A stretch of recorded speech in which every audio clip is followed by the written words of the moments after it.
Good evening. മാറ്റിനി ഫ്രീബിനാർക്ക് എല്ലാവർക്കും സ്വാഗതം. ഇന്ന് വ്യാഴാഴ്ച ഹോളിസ്റ്റിക് ഹെൽത്തിന്റെ ദിവസമാണ്. ഇന്നത്തെ ദിവസം നമ്മൾ പ്രധാനമായും ടോപ്പിക്കായിട്ട് എടുത്തിരിക്കുന്നത് ആന്റി ഏജിങ്, പ്രായമാകൽ, എന്തൊക്കെയാണ് അത് ശ്രദ്ധിക്കേണ്ട കാര്യങ്ങളെ കുറിച്ച് ഇന്ന് നമുക്ക് ഡിസ്കസ് ചെയ്യാം. ഒരു കോമൺ ഡിസ്കഷൻ ആണ്, എല്ലാവർക്കും ഇതിൻ്റെ അത് ജോയിൻ ചെയ്യാം. പ്രായമാകുന്ന ആ അവസ്ഥ എന്ന് പറയുന്നതിനെ കുറിച്ച് പൊതുവെ എല്ലാവർക്കും നല്ലൊരു ധാരണയുണ്ട്. അപ്പൊ ആ ഒരു പ്രത്യേക അവസരത്തിൽ നമ്മൾ എന്തൊക്കെയാണ് ഏതൊക്കെ രീതിയിലാണ് അതിനെ മാനേജ് ചെയ്യേണ്ടത് എന്നുള്ള ഒരു വിഷയമാണ് ഇന്ന് നമ്മൾ കേൾക്കാൻ പോകുന്നത്. ഒരു കോമൺ ഡിസ്കഷന്റെ പാർട്ടായിട്ട് നമുക്ക് അതിനെ കൺസിഡർ ചെയ്യാം എന്ന് വിചാരിക്കാം. ഇപ്പോൾ ഉള്ള കണക്കുകൾ പറയുന്നതനുസരിച്ച് 2025 ആകുമ്പോഴേക്കും കേരളത്തിലെ ജനസംഖ്യയുടെ 1/5 പ്രായമുള്ള ആളുകളുടെ ഒരു കൂട്ടമായിരിക്കും. ഈ അവസ്ഥ എന്ന് പറയുന്നത്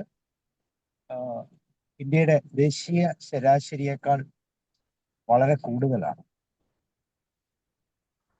പ്രായമുള്ളവരിൽ കൂടുതലും സ്ത്രീകളാണ് എന്നാണ് കണക്കുകൾ സൂചിപ്പിക്കുന്നത്. പ്രായമുള്ളവര് പലർക്കും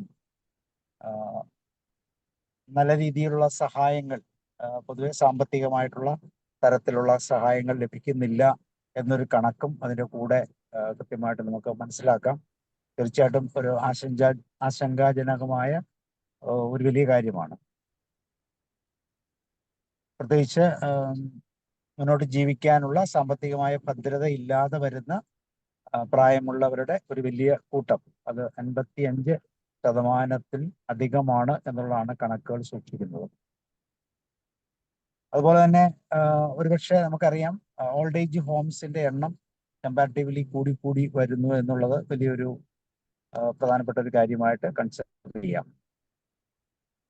കേരളത്തിന്റെ ഒരു ശരാശരി കണക്കെടുത്താൽ, ഏകദേശം 550ഓളം ഓൾഡ് ഏജ് ഹോംസ് ഉണ്ട് എന്ന് കണക്കാക്കപ്പെട്ടിരിക്കുന്നു. അപ്പൊ അത് തന്നെ തീർച്ചയായിട്ടും ഈ പ്രായമുള്ളവരുടെ എണ്ണം കൂടുന്നതിനെ ഒരു സൂചികയായിട്ട് കണക്കാക്കാമെന്ന് കണക്കുകൾ വ്യക്തമാക്കുന്നു. ഏകദേശം 2028 ആകുമ്പോഴേക്കും ജനസംഖ്യയുടെ വർധനവ് നെഗറ്റീവ് ആകും എന്ന് ഒരു പഠനവും മുന്നോട്ട് വരുന്നുണ്ട്. അതായത് കുട്ടികളുടെ എണ്ണം കുറയുകയും പ്രായമുള്ളവരുടെ എണ്ണം കൂടി വരികയും ചെയ്യുന്നു. നമുക്കറിയാം, ഇന്ത്യൻ ഭരണഘടനയുടെ ആർട്ടിക്കിൾ 41 വകുപ്പ് പ്രകാരം പ്രായമുള്ളവർക്ക് സാമൂഹിക സുരക്ഷ ഉറപ്പാക്കുവാൻ അത് സംസ്ഥാനങ്ങൾക്ക് പ്രത്യേകം ബാധ്യതയുണ്ട് എന്നുള്ളതാണ് നിയമം അനുശാസിക്കുന്നത്. ഇങ്ങനെയുള്ള ഇതിന്റെ സാധ്യതകൾ ഇപ്പോൾ വളരെയധികം കൂടി വരുന്നു എന്നുള്ളതാണ്. പ്രായമുള്ളവരുടെ സാമ്പത്തിക ഗുണനിലവാരം അനുസരിച്ച് കുടുംബം മുന്നോട്ട് പോകുന്ന ചില സാഹചര്യങ്ങൾ ഇപ്പോൾ കണ്ടുവരുന്നുണ്ട്. ഇതെല്ലാം ആശങ്കാജനകമായ പ്രശ്നങ്ങളാണ് എന്ന് പൊതുവെ വിലയിരുത്തപ്പെടുന്നു. അപ്പൊ ഈ ഒരു പശ്ചാത്തലത്തിൽ എങ്ങനെയാണ് ആരോഗ്യപരമായ ഒരു പ്രായമാകൽ നമുക്ക് നമ്മളുടെ സമൂഹത്തിന് ഗുണപ്രദമായ രീതിയിൽ അനുവർത്തിക്കാൻ സാധിക്കുന്നതെന്ന് ഉള്ള കാര്യത്തെക്കുറിച്ചാണ് ഇന്ന് ചിന്തിക്കുന്നത്. ഏതൊക്കെ പ്രധാനപ്പെട്ട കാര്യങ്ങൾ നമ്മൾ ശ്രദ്ധിക്കണം, എങ്ങനെയൊക്കെയാണ് അതിൻ്റെ ശ്രദ്ധ മുന്നോട്ട് പോകേണ്ട രീതികൾ, എന്തൊക്കെ മുൻകരുതലുകൾ എടുക്കണം, ഇങ്ങനെയുള്ള കാര്യങ്ങളെ കുറിച്ചൊക്കെ ജനറലായിട്ട് നമുക്കൊന്ന് ചർച്ച ചെയ്യാം. നമുക്ക് മാത്രമല്ല, നമ്മുടെ ചുറ്റുപാടുകൾക്കും ഈ ഒരു അവസ്ഥ കൃത്യമായിട്ട് മനസ്സിലാക്കേണ്ടതുണ്ട്. അതുകൊണ്ട് ഒരു ചർച്ചയിലേക്ക് പോകാം. ഒത്തിരി ഫാക്ടേഴ്സ് പ്രധാനമായിട്ട് നമുക്ക് പറയാൻ സാധിക്കും. ഒരുപക്ഷെ അതിലേറ്റവും പ്രാധാന്യമുള്ള ഒരു വിഷയം സാമ്പത്തിക ഭദ്രത എന്നുള്ളത് ഒഴിച്ചാൽ പ്രായമാകുമ്പോൾ നമ്മൾ പ്രത്യേകം ശ്രദ്ധിക്കേണ്ട ഏറ്റവും പ്രധാനപ്പെട്ട ഒരു വിഷയം ഏതാണെന്ന് ആർക്കെങ്കിലും ഒന്ന് കമന്റ് ചെയ്യാമോ? ഏറ്റവും കൂടുതൽ ശ്രദ്ധിക്കേണ്ട ഒരു ഒന്നാമത്തെ ഏറ്റവും പ്രധാനപ്പെട്ട വിഷയം എന്ന നിലയിൽ വീഴാതിരിക്കാനുള്ള സംവിധാനം ശ്രദ്ധിക്കണം. വീഴാതിരിക്കാൻ എന്ന് പറയുമ്പോൾ നമ്മൾ ആരോഗ്യം അല്ലെ, ആരോഗ്യം എന്നുള്ള രീതി. ആരോഗ്യം മാത്രമല്ല, വീടിന്റെ ഒരു കൺസ്ട്രക്ഷൻ ലെവലിൽ തന്നെ പല ചേഞ്ചും വേണമെങ്കിൽ ചെയ്യേണ്ടതുണ്ട്. നാടൻ സ്റ്റെപ്പൊക്കെ കയറുന്ന സ്ഥലത്ത് ആവശ്യമുള്ള രീതിയിലുള്ള അല്ലെ പിടിക്കാനൊക്കെ ഉള്ള അവരെ കേൾക്കുക എന്നുള്ളതാണ്. അവരെ കേൾക്കുക, അവരുടെ ആവശ്യങ്ങൾ കൃത്യമായിട്ട് മനസ്സിലാക്കുകയും അതനുസരിച്ച് പെരുമാറുകയും ചെയ്യുക അല്ലെ. അതെ, അവരുടെ മാനസിക നിലവാരത്തെ കൂടുതൽ ശക്തിയുള്ളതാക്കി നിർത്തുക. അതെ, ഇമോഷണൽ പവർ നല്ലോണം ബാലൻസ് ചെയ്യാൻ പറ്റുന്ന രീതിയിലാണ്. ഒറ്റയ്ക്ക് ആകാതിരിക്കാനുള്ള സാഹചര്യങ്ങൾ ഉണ്ടാകും അല്ലേ. ഒറ്റയ്ക്കുള്ള താമസം കഴിവതും ഒഴിവാക്കുക. ഒറ്റയ്ക്കുള്ള താമസം കഴിവതും ഒഴിവാക്കുക. ആ ഒരു അവസ്ഥയിൽ ശ്രദ്ധിക്കേണ്ട കാര്യങ്ങൾ ഒന്ന് ആരോഗ്യം തന്നെയാണ്. നമുക്കറിയാം പ്രായമാകുന്ന അനുസരിച്ച് പറഞ്ഞോളൂ. ഹെൽത്ത് എൻവയോൺമെന്റ് ഒരു ഫാക്ടർ അല്ലേ സാറേ? അവർക്ക് യാത്ര പോകാനും ഒക്കെ ഭയങ്കര ഇഷ്ടമായിരിക്കും. നമ്മൾ കഴിഞ്ഞ ഒരു ന്യൂസ് ഒക്കെ വായിച്ചിട്ടില്ലേ? നമുക്ക് ആരോഗ്യമുള്ളപ്പോൾ, അതായത് യൗവനത്തിലും ബാല്യകാലത്തും ഒക്കെ ഉള്ള ആ പോലെ ആഗ്രഹങ്ങൾ അവർക്ക് ഏജ് ആവുമ്പോഴും ഉണ്ടാവും. പക്ഷെ അവര് കുട്ടികളെ ബുദ്ധിമുട്ടിക്കണ്ടല്ലോ അങ്ങനെയൊക്കെ വിചാരിച്ചിട്ട് അവർ പലരും അവര് മനസ്സിലാക്കാതെ അവോയ്ഡ് ചെയ്യുന്ന ഒരു സിറ്റുവേഷൻ ഉണ്ടാവാം. നമ്മൾ വായിച്ചില്ലേ, കുറിഞ്ഞിപ്പൂക്കള് പൂത്തത് കാണണമെന്ന് ആഗ്രഹിച്ച ഒരു അമ്മയെ ഒരു മകൻ തോളിലേറ്റി പോയിട്ട് ആ പൂക്കൾ തോട്ടത്തിൽ കൊണ്ടുപോകുന്ന മനോഹരമായ ഒരു കാഴ്ച ഒരു ന്യൂസിലൂടെ നമ്മൾ അറിയുകയുണ്ടായി. അങ്ങനെയുള്ള ഒരു കൺസിഡറേഷൻ, അവരെ എന്താണ് അവർ ആഗ്രഹിക്കുന്നതെന്ന് അവരുടെ മനസ്സറിഞ്ഞ് ചെയ്യാനുള്ള ഒരു മക്കളുടെ സാമീപ്യമായിരിക്കണം അവർ ഏറ്റവും കൂടുതൽ ഇഷ്ടപ്പെടുന്നതും ആഗ്രഹിക്കുന്നതും. അതിനുള്ള ഒരു കൺസിഡറേഷൻ തീർച്ചയായിട്ടും. പക്ഷെ ഇന്ന് പല മക്കളും അതിനൊന്നും തയ്യാറല്ല. അവരാണ് കൊണ്ടുവരുന്ന വേൾഡിൽ ആക്കിയിട്ട് പോകുന്നത്. മരുമക്കളെക്കാൾ മക്കളാണ് സാറേ അക്കാര്യത്തിൽ ശ്രദ്ധിക്കേണ്ടത്. മക്കളാണ് മക്കൾ ശ്രദ്ധിക്കുമെന്ന് ഉറപ്പുണ്ടെങ്കിൽ മരുമക്കൾ തീർച്ചയായിട്ടും അത് ശ്രദ്ധിക്കും അല്ലെ. നോക്കും അമ്മയെ അല്ലെങ്കിൽ അച്ഛനെ നോക്കാൻ ബുദ്ധിമുട്ടുള്ളവർ ഇവിടെ വേണ്ട എന്നൊരു സെന്റൻസ് പറയാൻ നമ്മുടെ മക്കൾക്ക് ധൈര്യം ഉണ്ടാവണം. അപ്പൊ ഈ പ്രായമാകുമ്പോൾ നമ്മുടെ ശാരീരികമായിട്ടുള്ള ഒരു വലിയ പ്രശ്നമാണ് ഈ മസിൽ മാസ് നഷ്ടപ്പെടുക എന്ന് വെച്ചാൽ. മസിലിലാണ് നമ്മളുടെ എഴുന്നേറ്റ് നിൽക്കാനുള്ള എല്ലാ പവറും അല്ലെ. നമ്മുടെ ആരോഗ്യത്തിന്റെ ഒരു ബേസ് മസിൽ മാസ് എന്ന് പറയുന്ന ഒരു പാർട്ടാണ്. പ്രായമാകുന്നതനുസരിച്ച് മസിലുകളുടെ ആരോഗ്യം കുറയും. അതുകൊണ്ട് തന്നെ നേരെ നിൽക്കാനും ബാലൻസ് ചെയ്യാനും ഒക്കെ ഉള്ള ബുദ്ധിമുട്ടുകൾ കൂടിക്കൂടി വരുന്നൊരു സാധ്യത. അപ്പൊ ആരോഗ്യത്തിന്റെ ഭാഗത്തിൽ ഏറ്റവും ഒരുപക്ഷെ ആദ്യം ശ്രദ്ധിക്കേണ്ട ഒരു പോയിന്റ് ആരോഗ്യമാണെന്ന് നമുക്ക് വേണമെങ്കിൽ ചിന്തിക്കാം. അങ്ങനെയാണെങ്കിൽ ആരോഗ്യമാണ് എന്നുള്ളൊരു വിഷയം എന്ന് വെച്ചാൽ നല്ല ഹെൽത്തി ആണെങ്കിൽ, അപ്പൊ എന്റെയൊക്കെ ഫാദർ എന്ന് വെച്ചാൽ എബവ് 85 86ഓളമായി. ആരുടെയും സഹായമില്ലാതെ അങ്ങോട്ട് യാത്ര ചെയ്യാനും ഒക്കെ ഉള്ള ഒരു നല്ലൊരു കപ്പാസിറ്റി ഉള്ളത് കൊണ്ട് നല്ലൊരു കോൺഫിഡൻസോടെ മുന്നോട്ട് പോകാൻ പറ്റുന്നു എന്നുള്ള അതുപോലത്തെ അവസ്ഥകൾ എന്ന് വെച്ചാൽ ശാരീരികമായിട്ട് നല്ല ഒരു ഫിറ്റ്നസ് ഉണ്ടെങ്കിൽ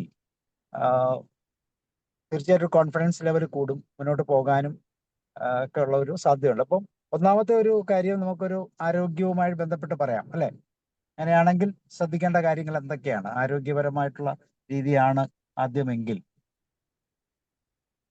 സേഫ്റ്റി ഒരു പ്രധാന ഘടകമാണ് സാർ. സേഫ്റ്റി തീർച്ചയായിട്ടും സേഫ്റ്റി ഒരു പാർട്ടാണ്. സേഫ്റ്റി എന്ന് വെച്ചാൽ ആരോഗ്യം ബേസ്ഡ് ആയിട്ടല്ലേ പറഞ്ഞേ? ആരോഗ്യമായിട്ടും പിന്നെ അല്ലാതെ ഇപ്പൊ സിംഗിൾ ആയിട്ട് താമസിക്കുകയൊക്കെ ആണെങ്കിലും സേഫ്റ്റിയുടെ ഒരു പ്രശ്നമുണ്ടല്ലോ. സേഫ്റ്റി എന്ന് വെച്ചാൽ എക്സ്റ്റേണൽ ഇതായിട്ടല്ലേ, ഈ കള്ളന്മാർ അങ്ങനെയൊക്കെ ഉള്ള അതല്ലേ ഉദ്ദേശിച്ചത് സാർ? അതെ, അതൊരു ഘടകമല്ലേ? തീർച്ചയായിട്ടും. ഞാൻ ആരോഗ്യം എന്ന് പറഞ്ഞൊരു പോയിന്റ് നമ്മൾ ആദ്യം എടുക്കുവാണെങ്കിൽ അവിടെ നമ്മൾ ശ്രദ്ധിക്കേണ്ട പോയിന്റുകളെ കുറിച്ച് നമുക്ക് ആദ്യം ഒന്ന് ചർച്ച ചെയ്യാം. എന്നിട്ട് നമുക്ക് അടുത്ത പോയിന്റ് എടുക്കാം. അപ്പൊ ആരോഗ്യമാണ് എങ്കിൽ, ആരോഗ്യം എന്ന് പറയുമ്പോൾ മെന്റലി കുറച്ച് എംപവർമെന്റ് ആവശ്യമുണ്ട്. ആദ്യം മാനസികാരോഗ്യവും ശാരീരിക ആരോഗ്യം. മാനസികാരോഗ്യം എന്ന് പറഞ്ഞാല് വീട്ടിലുള്ളവര് ഒരു ഇച്ചിരി പ്രായമുള്ള ഒരാൾ അവിടെ ഉണ്ടെങ്കിൽ, റിട്ടയർ ചെയ്ത ഒരാൾ അവിടെ ഉണ്ടെങ്കിൽ വയസ്സായി എന്നുള്ള ഒരു മട്ടിലുള്ള പെരുമാറ്റം ആദ്യം ഒഴിവാക്കുക അവരോട്. അപ്പൊ അവരും ആ ആ പ്രായമായവരും ആ വയസ്സായി എന്നുള്ള ആ ഒരു ചിന്ത മനസ്സിലില്ലാത്ത രീതിയിൽ ഒരു അന്തരീക്ഷത്തിൽ തന്നെ ജീവിക്കുക. അപ്പൊ തന്നെ കൂടെ തൊട്ടടുത്ത് തന്നെ സപ്പോർട്ടിന് ആളുണ്ട് എന്നുള്ള രീതിയിൽ അല്ലേ? അല്ല സർ, വയസ്സായില്ലേ ഇനിയിപ്പോ മൂലക്ക് ഇരുന്നാ പോലെ എന്ന് ചോദിക്കുന്ന മറ്റേ ഒരു സിറ്റുവേഷൻ ഇല്ലാതിരിക്കുക. ഓക്കെ. അതാണ് ആദ്യം ഇല്ലാതിരിക്കണം. അത് കഴിഞ്ഞിട്ടാണ് സപ്പോർട്ട്. കൂടുതൽ ഒരു പ്രായം കഴിഞ്ഞാൽ പ്രായമായെങ്കിലും മക്കളെ എനിക്ക് കൂടുതൽ മുന്നോട്ട് പോകാനുള്ള നിയന്ത്രിക്കാതിരിക്കുക. എല്ലാവിധ സാഹചര്യങ്ങളും അല്ലെങ്കിൽ അതിനുള്ള കോൺഫിഡൻസും ധൈര്യവും ഒക്കെ എനിക്കുണ്ട് എന്ന് തോന്നുന്ന ഒരു നല്ല മാനസികമായ അവസ്ഥ ഉണ്ടെങ്കിൽ ലൈഫിനെ മുന്നോട്ട് കൊണ്ടുപോകാൻ സ്വല്പം കൂടെ എളുപ്പമാണ് അല്ലെ? എളുപ്പമാണ്, വളരെ എളുപ്പമാണ്. മക്കളെ കൂടുതൽ നിയന്ത്രിക്കാതിരിക്കുക, കൂടുതൽ നിയന്ത്രിക്കാതെ കർശനമായി നിയന്ത്രിക്കാതിരിക്കുക. അവർക്ക് വിട്ടുകൊടുക്കുക. അവരുടെ മനസ്സിനും ശരീരത്തിനും ആരോഗ്യപരമായ രീതിയിൽ മുന്നോട്ട് പോകാനുള്ള സാഹചര്യങ്ങൾ കൃത്യമായിട്ട് ഉപയോഗിച്ച് കഴിഞ്ഞാൽ നല്ലൊരു കോൺഫിഡൻസോടുകൂടി നല്ലൊരു മാനസിക ധൈര്യത്തോടുകൂടി അവർക്ക് മുന്നോട്ട് പോകും. എനിക്കൊന്നും സംഭവിക്കത്തില്ലെന്നും അങ്ങനെ സംഭവിച്ചാലും ഒരു ഏജ് കഴിഞ്ഞ് എവിടെയെങ്കിലും പുറത്ത് പോകാൻ ഇറങ്ങുമ്പോൾ എവിടെയെങ്കിലും പോയി വീണെങ്കിൽ ആൾക്കാർ ഞങ്ങളെ പറയും എന്നും പറഞ്ഞ് പിടിച്ചിരുത്തുന്ന ഒരു സ്വഭാവമൊക്കെ ഉണ്ടല്ലോ വീട്ടിലുള്ളവർക്ക്. ഭയങ്കര സംരക്ഷണം. വീട്ടിന് പുറത്ത് പോകരുത്, ഞാനില്ലാതെ പോകരുത്, എന്തെങ്കിലും ഉണ്ടെങ്കിൽ പറഞ്ഞാൽ മതി എന്നൊക്കെ പറയുന്ന രീതിയിലുള്ള എവിടെയെങ്കിലും പോയി വീണെങ്കിൽ ആൾക്കാർ ഞങ്ങളെ പറയാം എന്നുള്ള രീതിയിലുള്ള ഒരു വർത്താനം പറയുന്ന പരിപാടിയുണ്ട്. അത് ഓവർ സംരക്ഷണമായിട്ടാണ് പറയുന്നത്. കുട്ടികളെ പോലെ ഓവർ പ്രൊട്ടക്ഷൻ ആണ് അല്ലെ? ഓവർ പ്രൊട്ടക്ഷൻ കാണിക്കുന്ന ഒരു പരിപാടിയുണ്ട്. അതൊരു എക്സ്ക്യൂസും കൂടെയാണ് മാഡം, അത് കൊണ്ടുപോകാതിരിക്കാനുള്ളേ. അല്ല, കൊണ്ടുപോകണ്ട, തനിയെ പോയാല് ഞാൻ പിന്നെ മീൻസ് എവിടെയെങ്കിലും പോയി വീണാല് ആൾക്കാർ ഞങ്ങളെ പറയാ. അതെ, ഞങ്ങൾക്ക് പണിയാകരുത് അല്ലെ? ഞങ്ങൾക്ക് പണിയാകരുത്. എന്ന് പറഞ്ഞാല് ഒരുതരം കയറില്ലാത്ത കെട്ടലാണത്. ഷീല മാം എന്ത് പറഞ്ഞ? സാറേ, ഒരു സെക്കൻഡ് ചൈൽഡ്ഹുഡ് ആണ് ഈ വാർദ്ധക്യം എന്ന് പറയുന്നത്. അപ്പോ പിന്നെ ശരിക്കും പറഞ്ഞാല് പിന്നെ വീടുകളിൽ കുഞ്ഞുങ്ങൾ കഴിക്കുന്ന ഫുഡ്, ഈ മിഠായി, ഐസ്ക്രീം തുടങ്ങിയ സാധനങ്ങൾ ഇവർക്ക് ഒരുപാട് പേർക്ക് ആഗ്രഹം കാണും.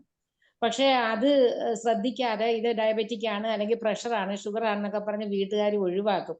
പക്ഷെ പ്രായമായവരിൽ നമ്മൾ മെഡിസിൻ എടുക്കുന്നുണ്ടെങ്കിൽ പോലും അത്തരം കാര്യങ്ങൾ അവർക്ക് കൂടി പ്രാധാന്യം കൊടുക്കണം. കാരണം അവർ കഴിച്ചോട്ടെ, അവർക്കിനി പിന്നെ ഏജ് വെച്ച് നോക്കുകയാണെങ്കിൽ ഇനി വളരെ കുറച്ച് സമയമേ ഉള്ളൂ എന്ന് കണക്കാക്കിക്കൊണ്ട് അത് കൊടുക്കുക. എല്ലാവർക്കും ഏത് നിമിഷവും എന്ത് സംഭവിക്കാം, എങ്കിൽ കൂടി അവർക്ക് മറ്റു കുഞ്ഞുങ്ങൾക്ക് കൊടുക്കുന്ന ആ ഫുഡൊക്കെ തന്നെ അവർക്കും കൂടി കൊടുക്കാൻ ഒരു ശ്രദ്ധ കൊടുക്കണം. എനിക്ക് പല വീടുകളിൽ ചെല്ലുമ്പോഴും ശ്രദ്ധിച്ച് തോന്നിയിട്ടുണ്ട്. 60 വയസ്സ് കഴിഞ്ഞാലും 10 വയസ്സിന് താഴെയുള്ളവർ ഒരുപോലെയാണ്. അലുവയും ലഡുവൊക്കെ 60 കാണുമ്പോൾ വയസ്സ് അത് കഴിക്കണ്ട, ഷുഗർ ആണ് എന്നൊക്കെ പറഞ്ഞ് അവരെങ്ങനെ വിലക്കും. അപ്പൊ ആ മുഖത്ത് മാറുന്ന ആ ഒരു ഭാവ വ്യത്യാസം നമുക്ക് ബുദ്ധിമുട്ടുണ്ടാക്കും. അപ്പൊ അതൊക്കെ വെച്ചോട്ടെ. അതാണ് മാഡം ഈ തേർഡ് റേറ്റ് ചെറ്റകൾ എന്ന് പറയുന്നത്. അന്ന് നമ്മൾ പറഞ്ഞില്ലേ?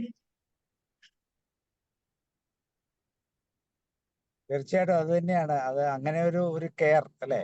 എല്ലാം സമീകൃതമായി കിട്ടാനും അതൊക്കെ ആസ്വദിച്ച്, പ്രത്യേകിച്ച് പ്രായത്തോട് ഉള്ള സമയത്ത് സന്തോഷത്തിന്റെ അനുഭവത്തിലൂടെ മുന്നോട്ട് പോകാനും ഒന്നിനും കുറവില്ല എന്ന് തോന്നാനും ഒക്കെ ഉള്ള ഒരു അർഹതയും അവകാശവും അവർക്കുണ്ട് എന്ന് മനസ്സിലാക്കുന്ന ഒരു ചുറ്റുപാടുണ്ടായി വരണം. അത് ഭയങ്കര ബുദ്ധിമുട്ടാ. അതെന്നാന്ന് വെച്ചാല് എപ്പോഴും ഇങ്ങനെ ഷുഗറാണ്, നിങ്ങളത് കഴിക്കണ്ട, നിങ്ങളത് കഴിക്കണ്ട എന്ന് പറയുമ്പോ വയസ്സായി മൂലക്കിരുന്ന മതി എന്നാണ് അതിന്റെ അർത്ഥം. അതെ, സാധാരണ ഈ 10 വയസ്സ് കഴിഞ്ഞ് മുമ്പുള്ള കുട്ടികളെ പോലെ നിർബന്ധ ബുദ്ധി പ്രായമുള്ളവർക്കും ഉണ്ടാവും. കുറെ നിർബന്ധിയും വാശിയൊക്കെ ഉണ്ടാവും. അത് മനസ്സിലാക്കാൻ മറ്റുള്ളവർ തയ്യാറാവണം. അവരുമായി മനസ്സിലാക്കണം.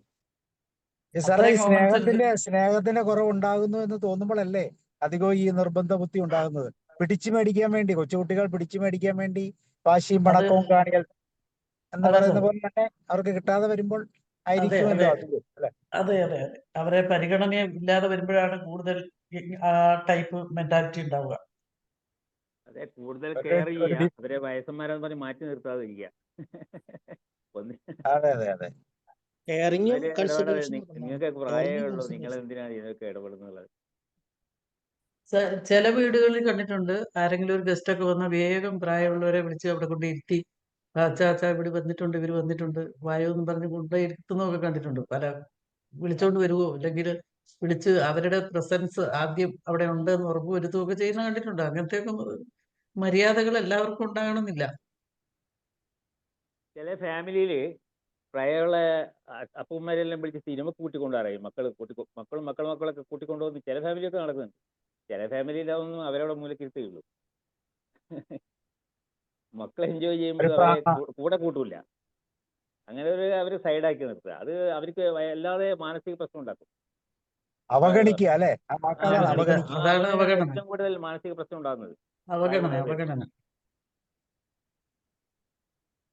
റിജക്റ്റഡ് ആയി എന്ന് പറയുന്ന രീതിയിലുള്ള ഒരു ഫീലിംഗ്. ഇത്രയൊക്കെ പാടുപെട്ട് നിങ്ങളെയൊക്കെ വളർത്തി ഇത്രയും പ്രായമായി കഴിഞ്ഞപ്പം നിങ്ങൾ നിങ്ങളുടെ കാര്യങ്ങൾ നോക്കി പോകുന്നു, അച്ഛനെയും അമ്മയും വേണ്ട, അവർക്ക് വേണ്ട സൗകര്യങ്ങൾ കൊടുക്കാൻ സാധിക്കുന്നില്ല എന്ന രീതിയിൽ തോന്നിക്കുന്ന അവഗണനകൾ ഉണ്ടാകുമ്പോൾ തീർച്ചയായിട്ടും മാനസികമായിട്ടുള്ള ഒരു വലിയ അതാണ് ഏറ്റവും പ്രശ്നം. കൂടുതൽ പ്രയാസം ഈ പ്രായത്തിൽ.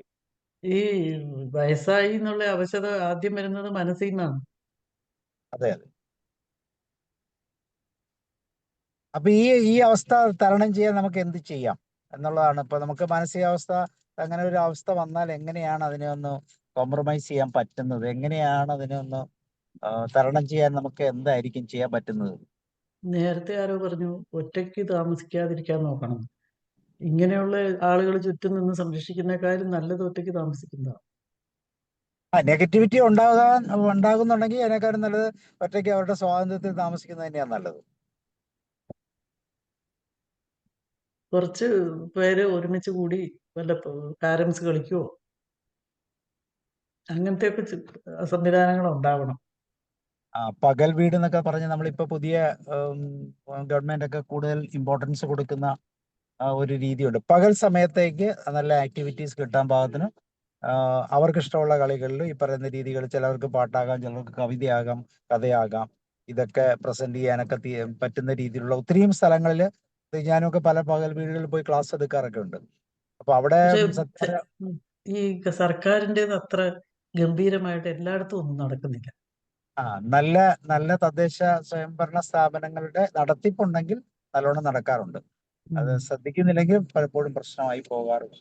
അങ്ങനെ അല്ലാത്ത പ്രൈവറ്റ് കണ്ണൂർ എൻ്റെ ഒരു ഫ്രണ്ട് പറഞ്ഞു, വടകരയുണ്ട്. ചിറക്കൽ എന്ന് പറഞ്ഞ സ്ഥലത്ത് സേവാഭാരതിയുടെയാണ് ഒരു പഴയ വീടുണ്ട്. അവിടെ എല്ലാവരും വീട്ടിൽ നിന്ന് രാവിലെ ചെല്ലുന്നു, ചായ കുടിക്കുന്നു, യോഗ ചെയ്യുന്നു, ഉച്ചയൂണ് കഴിക്കുന്നു, അങ്ങനെ കുറച്ച് കിടന്നുറങ്ങുന്നു, വൈകുന്നേരം ആകുമ്പോൾ തിരിച്ച് വീട്ടിൽ പോകണം. ഒരു ദിവസത്തേക്കുള്ള എനർജി മുഴുവൻ അവിടെ നിന്ന് കിട്ടും. സന്തോഷമുള്ള കാര്യമാണ്.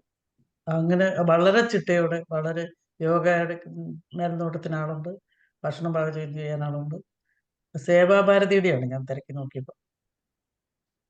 ഈ യോഗ പോലുള്ള ഫിസിക്കൽ അതേസമയം മെന്റൽ ആക്ടിവിറ്റീസ് ചെയ്യുമ്പോൾ തന്നെ നല്ലൊരു എനർജി, നമ്മളിങ്ങനെ പറയില്ലേ, എനർജി അക്കൗണ്ട് എന്നൊക്കെ പറയുന്ന പോലെ നല്ലൊരു എനർജി ഇൻടേക്ക് നമുക്ക് കിട്ടും. അതിനെ ഈസി ആയിട്ട് മുന്നോട്ട് കൊണ്ടുപോകാം, അല്ലെങ്കിൽ ജീവിതത്തെ മുന്നോട്ട് കൊണ്ടുപോകാനുള്ള നല്ലൊരു ഊർജ്ജം അതിൽ നിന്ന് തന്നെ ഉണ്ടാകും. രാത്രി കിടന്നുറങ്ങാൻ രാവിലെ എണീച്ച് പോകുന്നവരെ വീട്ടിലുള്ളൂ, ബാക്കി അങ്ങോട്ട് പോവുക. അതുപോലെ തന്നെ എല്ലാ കാര്യങ്ങളും അവിടെ ഓക്കെയാണ്, വളരെ നീറ്റായിട്ട് കാര്യങ്ങൾ പോകുന്നുണ്ട്. ഈ മാനസിക ആരോഗ്യവും ശാരീരിക ആരോഗ്യത്തിന് ഏറ്റവും പ്രധാനപ്പെട്ട ഒരു ഘടകം രാത്രിയിൽ നല്ല ഉറക്കം ഉണ്ടാകുക എന്നുള്ളതാണ്. അപ്പൊ നല്ല ഉറക്കം ഉണ്ടാകാൻ പാകത്തിന് പകൽ സമയം ശാരീരികവും മാനസികവുമായ നല്ല ആക്ടിവിറ്റീസ് ചെയ്താൽ നല്ല സുന്ദരമായ ഒരു ഉറക്കം രാത്രിക്ക് കിട്ടും എന്നുള്ളതും വളരെ പ്രാധാന്യമുള്ള ഒരു കാര്യമാണ്. സ്ട്രക്ചേർഡ് ആയിട്ടുള്ള ഒരു ഉറക്കം. അതേസമയം വീട്ടിൽ ഒറ്റയ്ക്ക് കഴിയുമ്പോൾ കിടന്ന് ഉറങ്ങിപ്പോകും. അതേസമയം മറ്റേ മിങ്കിൾ ചെയ്യാനും ഈ ഉറക്ക പ്രശ്നം ഉണ്ടാകുന്നത് പകലുറക്കം ഉണ്ടാകുമ്പോഴല്ലേ പലപ്പോഴും പ്രശ്നങ്ങൾ കൂടുതൽ വരുന്നത്. രാത്രികാലം രാത്രി ഉറക്കമില്ലാതെ രാത്രി ഉറക്കമില്ലെങ്കിൽ പേടി എന്ന് പറഞ്ഞൊരു ഭാഗം വരും. രാത്രിയിൽ ആരും ഒരുമാതിരി ഭ്രാന്ത് പിടിച്ച പോലെ ആയിരിക്കും. ഏറ്റവും മാനസികമായിട്ടും ശാരീരികമായിട്ടും നല്ലത് ഒരുമിച്ച് ചേരാനുള്ള ഒരു നല്ല അന്തരീക്ഷം ഉണ്ടാവുക.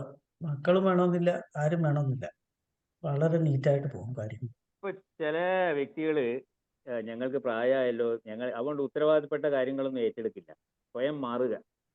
അത് ശരിക്കും പാടില്ല. അത് സ്വയം തന്നെ പ്രായമാണെന്നുള്ളൊരു തോന്നലുണ്ടാവുകയാണ്. അത് പാടില്ല ശരിക്കും. സാറേ അവർക്ക് ചിലപ്പോ ആ എന്തൊക്കെ സ്പേസ് ചെയ്യാനുണ്ടാവും. കൊടുക്കാത്തതുകൊണ്ടായിരിക്കും. അല്ല, ചിലപ്പോ ആ സ്പേസ് കൊടുക്കാത്തതുകൊണ്ടാകാൻ പാടില്ലേ? അതെ അതെ, അതുകൊണ്ടാണ്. കാരണം മക്കൾ മനഃപൂർവ്വം ഒഴിവാക്കുന്നുണ്ടെ പിന്നെ സ്വയം അങ്ങ് മാറി കയറുള്ളത്. അങ്ങനെ അത് മാറുന്നതാണ് മാത്രമല്ല, പലരും. സമൂഹത്തിൽ നിന്നും അങ്ങനെയൊക്കെ ഉണ്ടാകാം. അതെ. ആ, അവർക്ക് അർഹമായ എല്ലാ പോസ്റ്റും വേണമെന്നല്ല, എല്ലാ കാര്യങ്ങളും വേണമെന്നല്ല, അവരെ കൊണ്ട് ചെയ്യാൻ പറ്റുന്ന കുറച്ച് കാര്യങ്ങളുടെ ഉത്തരവാദിത്വമൊക്കെ സ്വീകരിക്കുമ്പോൾ ഈ പറയുന്ന ശാരീരികവും മാനസികവുമായിട്ടുള്ള ഒരു മെന്റൽ ആക്ടിവിറ്റി പകൽ സമയം കിട്ടുമ്പോൾ രാത്രി, ഒരുപക്ഷെ നമുക്ക് ഈ പ്രായം കുറഞ്ഞവർക്ക് പകൽ സമയം നല്ല ജോലിയും അതിനനുസരിച്ചുള്ള പ്രവർത്തികളൊക്കെ ഉള്ളത് കൊണ്ടാണ് രാത്രിയൊക്കെ ഒരു പരിധിവരെ നല്ലോണം സുഖമായിട്ട് കിടന്നുറങ്ങാൻ പറ്റുന്നത്. ഇത് പകൽ സമയം ആ രീതിയിലുള്ള ഒരു ആക്ടിവിറ്റി ഇല്ലാതെ വരുമ്പോൾ തീർച്ചയായിട്ടും രാത്രി സമയങ്ങളിൽ ഉറക്ക പ്രശ്നം വരും. ഉറക്കം വന്നാൽ ശാരീരികവും മാനസികവുമായിട്ട് എല്ലാ തരത്തിലുള്ള പ്രശ്നങ്ങൾക്കും അതിനൊരു കാരണമായി മാറും.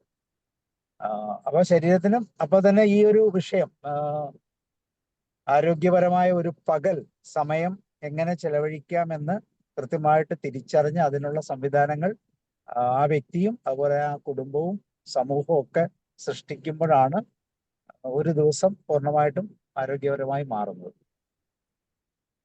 ശരിയാ, പറയൂ. മ്യൂട്ട് ചെയ്തിരിക്കുക, അൺമ്യൂട്ട് ചെയ്യും.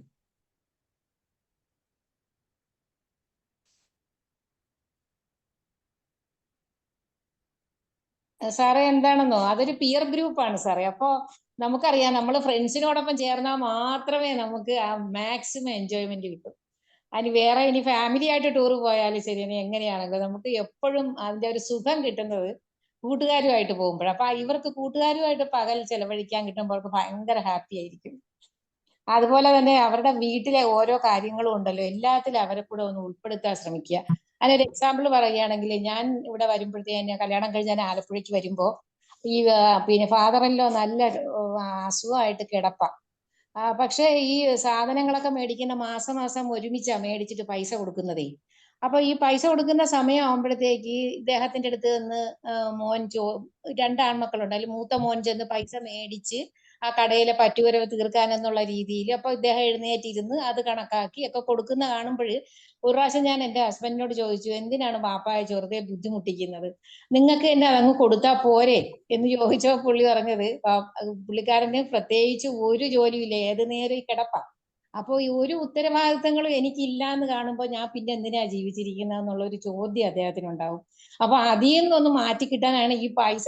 പത്രക്കാരൻ വരുമ്പോഴും ചെന്ന് പുള്ളിയെ വിളിച്ചുണർത്തി എഴുന്നേൽപ്പിച്ച് പൈസ എടുപ്പിച്ച് അതിൽ നിന്ന് ചില്ലറയൊക്കെ മേടിക്കുന്ന കാണുമ്പോ എനിക്ക് പലപ്പോഴും തോന്നിയിട്ടുണ്ട്, ഒന്ന് സ്വസ്ഥമായിട്ട് പുള്ളി കിടക്കട്ടെ എന്ന്. ഞാൻ അതുകൊണ്ടാ ചോദിച്ചത്. അപ്പൊ ഇങ്ങനെ പറയുമായിരുന്നു. ഇപ്പൊ ഈ ഇതിനിരുന്നപ്പോ എനിക്ക് മനസ്സിലായി, ശരിയാണ്, അതൊക്കെ വളരെ അത്യാവശ്യമുള്ള കാര്യങ്ങളായിരുന്നു എന്ന്. മാതൃകാപരമായ ചില ചിന്തകളാണ് അതല്ലേ? അതെ അതെ. പൈസ കറക്റ്റായിട്ട് കൊടുക്കുക. പൈസ കറക്റ്റ് ആയിട്ട് കൊടുക്കുക.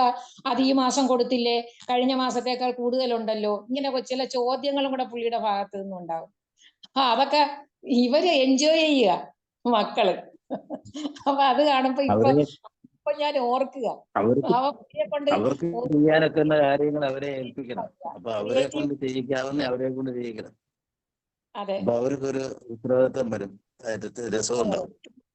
അത് രസം, അവർക്ക് ജീവിക്കാനുള്ള ഒരു പ്രത്യാശ കൊടുക്കുക. അവരുടെ മുമ്പിൽ എനിക്ക് ഒരു വിലയുണ്ട് എന്ന് കാണിക്കുന്ന, അവരെന്നോട് ചോദിക്കുന്നുണ്ട്, പറയുന്നുണ്ടെന്നൊക്കെ പറയും. അതുപോലെ സാറേ പണമിടപാടാണ്. അവഗണിക്കുന്ന തോന്നുന്നുണ്ടോ? ഞാൻ പ്രായമായി, എന്നെ അവഗണിക്കുന്നുവല്ല തോന്നുന്നത്. അതെ, പ്രത്യേകിച്ച് ചില വ്യക്തികൾ ചെയ്ത ചില കാര്യങ്ങളുണ്ട്. ഇപ്പൊ പണത്തിന്റെ കാര്യം പറഞ്ഞ പോലെ പണമൊക്കെ കൃത്യമായിട്ട് എഴുതിയും കണക്കൊക്കെ സൂക്ഷിക്കുന്ന വ്യക്തികൾക്ക് ആ ഒരു പ്രോസസ്സ് കൊടുക്കുവാണെങ്കിൽ കൃത്യതയോടുകൂടി ചെയ്യും. വലിയൊരു ഉത്തരവാദിത്വം അല്ലെ? ഭയങ്കര സന്തോഷമായിരിക്കും അവർക്ക്. ഇപ്പൊ നമുക്ക് തോന്നുന്നുണ്ട് നമ്മൾ നാളെ ഈ അവസ്ഥയാ. അപ്പൊ നമുക്കൊരു സ്ഥാനം കുടുംബത്തിൽ കിട്ടണമെങ്കിൽ എനിക്ക് തോന്നുന്നു ഏറ്റവും പ്രധാനപ്പെട്ട ഘടകം സാമ്പത്തികമാണ്. അത് കൈകാര്യം ചെയ്യാൻ കിട്ടുകയാണെങ്കിൽ നമുക്കൊരു ഫിനാൻസ് മിനിസ്റ്റർ ആയിട്ട് കുടുംബത്തിൽ ഇരിക്കാം. വിലയുള്ള പോസ്റ്റ് അല്ലെ?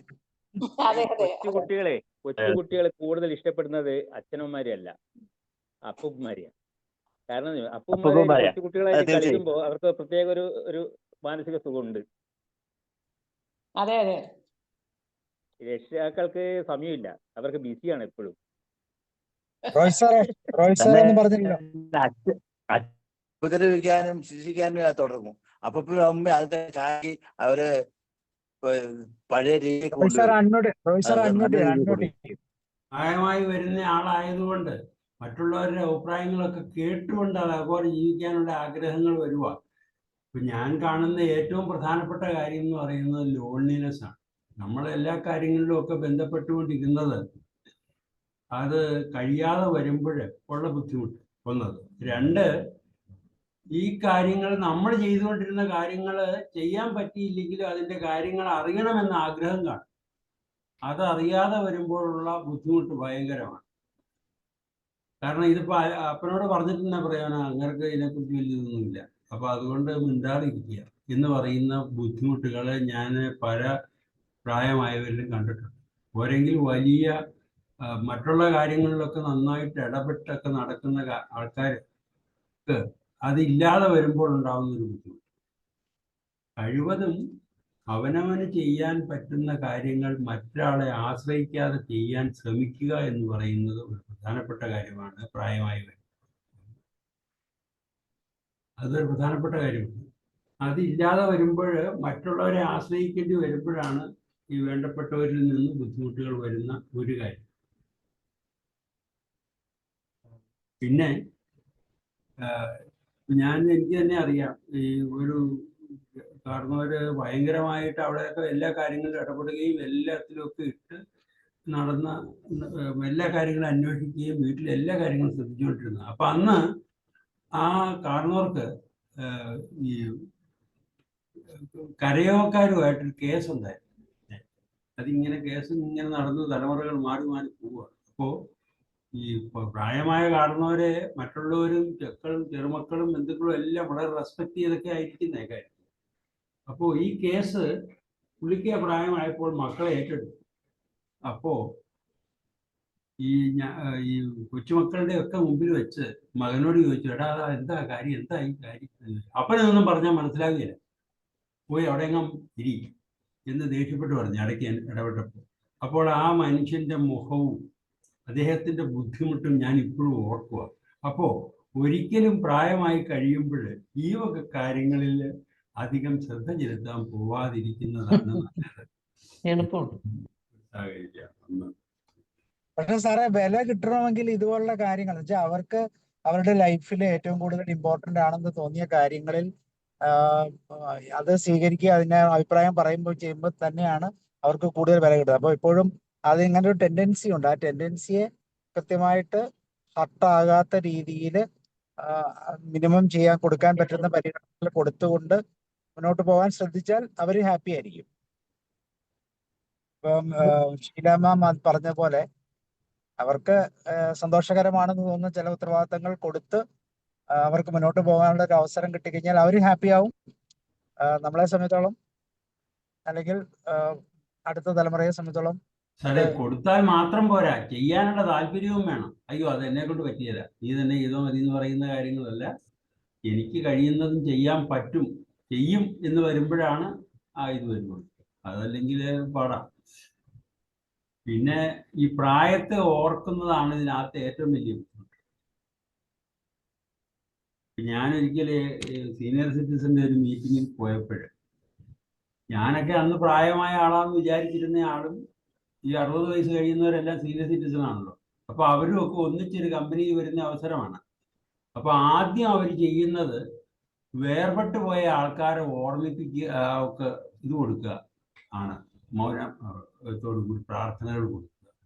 ഇത് തന്നെ ഒരു വലിയ ദ്രോഹമായിട്ടാണ്. കാരണം എൻ്റെ പ്രായമുള്ളവര് ഒക്കെ പോയി, ഇനി ഞാൻ എന്നാണ് എന്ന് ആലോചിക്കുന്ന ഒരു സിറ്റുവേഷൻ അവിടെ ക്രിയേറ്റ് ചെയ്യുകയാണെന്ന് ഞാൻ അഭിപ്രായം പറഞ്ഞു. ഞാനെങ്കിൽ നിങ്ങൾ ഇത് അവസാനമെങ്കിലും പറ്റൂ. ഇതിങ്ങനെ കേട്ട് കഴിഞ്ഞാൽ പലർക്കും പ്രശ്നങ്ങളുണ്ടാവും. അപ്പൊ ഈ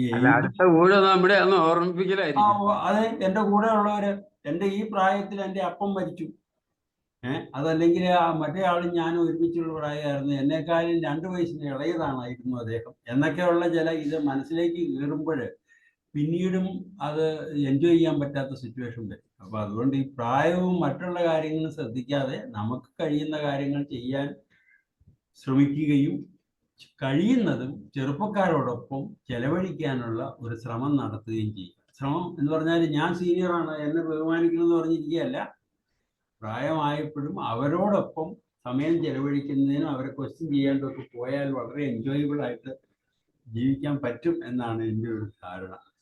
ഞാനിത് പല ഇതിലും മനസ്സിലാക്കിയിട്ടുമുണ്ട് പല കാരണവന്മാരും. ജോർജ് സാറേ. ആ അതെ സാറേ, കേട്ടുകൊണ്ടിരിക്കുക, എല്ലാം കേട്ടുകൊണ്ടിരിക്കുക. റോയ് സാറ് പറഞ്ഞപ്പോ ഇത് അടുത്ത ഊഴം നമ്മുടേതാണെന്ന് ഓർമ്മപ്പെടുത്തല ആ ഗ്രൂപ്പ് ചെയ്യുന്നതെന്ന്. ഈ കാര്യം എന്തൊക്കെ പറഞ്ഞാലും കേട്ടോ, പ്രായമാകുമ്പോൾ നമ്മുടെ സ്വഭാവം ആ സാഹചര്യത്തിന് അനുസൃതമായി മാറ്റാൻ നമുക്കൊരു കഴിവുണ്ടാകുക എന്നുള്ളത് ഒരു വലിയ ഭാഗ്യം. നമ്മുടെ മാത്രമല്ല, നമ്മളെ പരിചരിക്കാൻ കൂടെ കഴിയുന്നവരുടെയും ഭാഗ്യമാണ്. എനിക്കറിയാം, ഞാൻ ഈ ട്രൈബ്യൂണലിൽ ഒരു വോളണ്ടിയറായിട്ട് വർക്ക് ചെയ്യുന്ന സമയത്ത് മകൻ അപ്പനെ കണ്ട് വന്നിരിക്കുക. മകൻ പ്രതിയാണ്, മകന്റെ പേര് കേസ് കൊടുത്തിരിക്കുക. അപ്പൊ ഈ മകൻ വന്നിട്ട് പറയുക, ഏത് കാര്യത്തിനും എന്ത് കാര്യത്തിനും ഞാൻ എപ്പോഴും കൂടെ വേണം. ആ മുറിക്ക് അകത്തേക്ക് കയറി ചെല്ലാൻ പറ്റൂല, അതുപോലെ മുറുക്കി വെച്ച് ഇരിക്കുന്നിടത്ത് ഇരുന്നിട്ട് തുപ്പും. മുറി മുഴുവൻ അങ്ങനെ അലമ്പാണ്. ഇതേതോ ഒരു അയൽക്കാരൻ, അവർക്ക് വേണ്ടപ്പെട്ട ഒരു അയൽക്കാരനുമാണ്, ആ ബന്ധുവും കൂടിയാണ്, അകന്ന ബന്ധു. ഇയാളോടുള്ള വൈരാഗ്യം കൊണ്ട് ഇയാളെ കൊണ്ട് ചെയ്യിപ്പിച്ച പണിയാണ്. ആ കാരണവര് 25,000 രൂപ മാസം കോമ്പൻസേഷൻ വേണം, അവന് ഗോഡൗൺ ഉണ്ട്, ലക്ഷത്തിലധികം വരുമാനം ഉണ്ടെന്നൊക്കെ പറഞ്ഞാ അവിടെ പെറ്റീഷൻ കൊടുത്ത്. അയാൾ പറയുക, ഗോഡൗൺ അടഞ്ഞു കിടന്നിട്ട് ഒത്തിരി കാലമായി, ഒരു പൈസ പോലും കിട്ടുന്നില്ല, ഗോഡൗൺ പണിതതിന്റെ ബാധ്യതയിലാണ് ഞാൻ യഥാർത്ഥത്തിൽ. പക്ഷെ ഇതൊന്നും അപ്പന് മനസ്സിലാവില്ല. ഇയാൾക്ക് സ്വന്തമായി കൈകാര്യം ചെയ്യാൻ വേണ്ടി ഞാൻ കുറച്ച് പോക്കറ്റ് മണി കൊടുക്കാം, അങ്ങനെ 5,000 രൂപ കൊടുക്കാമെന്ന് പറഞ്ഞാൽ അവൻ അത് തന്നാലും മതിയെന്ന്. എന്നിട്ട് ഈ കാര്യം തന്നെ കയറിയാണ് വീണ്ടും പോകുന്നത്, ആ വീട്ടിലേക്ക് തന്നെ. ഓർത്ത് നോക്കാം ആ മകന്റെ സങ്കടാവസ്ഥ. അപ്പോ അത് എന്തൊക്കെ പറഞ്ഞാലും കേട്ടോ, പല വീടുകളിലും അതുപോലെ നിർബന്ധ ബുദ്ധി, ഒരു അടിസ്ഥാനം ഇല്ലാത്ത വിധത്തിലുള്ള വാശിയൊക്കെ പലർക്കും ഉണ്ട്. അത് മാത്രമല്ല, വരുന്നവരോടൊക്കെ പറയും, അത് സഹിക്കുന്ന എങ്ങനെയാ? ഒരു വീട്ടിൽ താമസിക്കുന്നു, ആ വീട്ടിലുള്ളവരുടെ കുറ്റമാണ് ഈ വരുന്നവരോട് പറയുന്നത്. വരുന്നവരാരും ഒരു താങ്ങോ തണലോ അല്ല, പരിചരണം മുഴുവൻ ഇവർ ചെയ്യണം, പഴി മുഴുവൻ ഇവർ കേൾക്കണം. അത് സ്വന്തം മക്കളെന്ന് പറഞ്ഞാലും മരുമക്കളെന്ന് പറഞ്ഞാലും വലിയ ബുദ്ധിമുട്ട് തന്നെയാണ്. പിന്നെ ജെറിയാട്രിക് കെയറിന് ഒരു പ്രത്യേകം, അവരും ഒന്ന് മനസ്സുകൊണ്ട് ഒരുങ്ങിയാൽ കുഴപ്പമില്ല. ഇത് കേട്ട് ചിരിക്കാനുള്ള ഒരു മാനസികാവസ്ഥയിലേക്ക് പോകാൻ പറ്റുമെങ്കിൽ നല്ല കാര്യം, ഇല്ലെങ്കിൽ വലിയ കുളമാണ്, പറയാതെ വയ്യ. ധാരാളം കേൾക്കാറുണ്ട്, കൂടിയിട്ടുണ്ട്, എന്ത് ചെയ്യാനാ. Okay sir, thank you. എല്ലാവരുടെയും അഭിപ്രായം ഞാനും കേൾക്കുന്നുണ്ട്.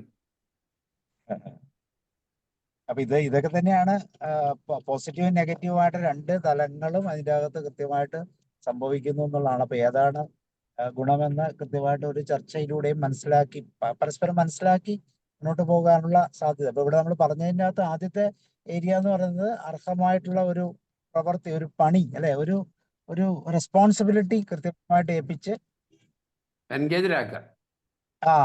പകൽ സമയം എൻഗേജ്ഡ് ആക്കുക. അപ്പൊ രാത്രി ശാന്തമാകും.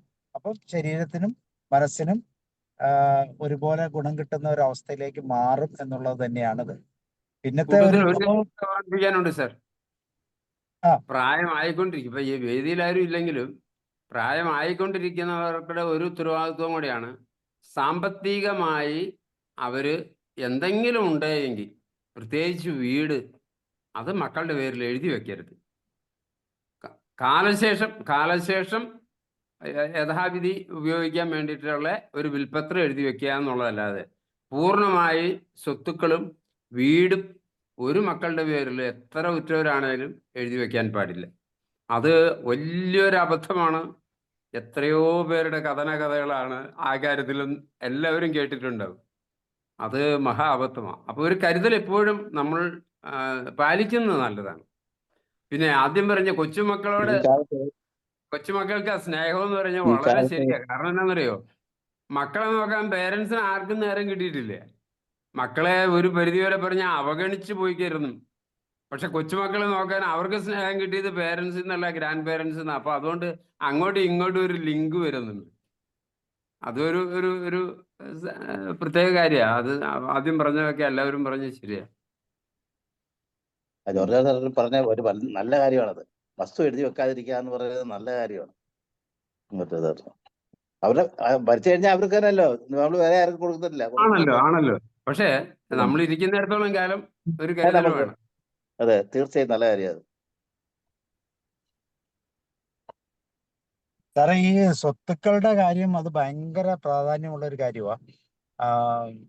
കാരണം അവർക്ക് താമസിക്കാനുള്ള വീടും അവർക്ക് ജീവിക്കാനുള്ള അല്ലെങ്കിൽ അന്നത്തേക്കുള്ള വരുമാനത്തിനുള്ള ആ സ്രോതസ്സും ഒരു കാരണവശാലും കളയാതെ ബാക്കിയുള്ള കൂടെ കൊടുക്കരുതെന്ന് പറയുന്നതിൽ അർത്ഥമില്ല. ജെനുവിൻ ആയിട്ടുള്ള കൊടുക്കാം. പക്ഷെ അവരുടെ കാലം വരെ അവർക്ക് ആ വീട്ടിൽ താമസിക്കാനുള്ള രീതിയിലുള്ള കൃത്യമായിട്ടുള്ള കരുതൽ ഒരു മാതാപിതാക്കൾക്ക് ഉണ്ടാകണം. അതില്ലെങ്കിൽ മിക്കവാറും അവർ പുറത്തായി പോകാനുള്ള സാധ്യത വളരെ വളരെ വളരെ കൂടുതലാണ്. അതൊരു വലിയൊരു ഫാക്ടറാണ്. സാറ് പറഞ്ഞില്ലേ കൊടുക്കാം എന്ന്. ആ കൊടുക്കാം എന്ന് പറയുന്നത് പൂർവിക സ്വത്താണ്. ഇപ്പോഴും അച്ഛനും അമ്മയും അധ്വാനിച്ചുണ്ടാക്കിയത് അത്ര പെട്ടെന്ന് കൊടുക്കേണ്ട കാര്യമില്ല. അത് അവരുടെ കയ്യിൽ തന്നെ ഉണ്ടാവണം. മക്കൾക്കും അധ്വാനിച്ചുണ്ടാക്കാമല്ലോ. പൂർവിക സ്വത്ത് ഉണ്ടെങ്കിൽ കൊടുക്കുന്നതിന് കുഴപ്പമില്ല.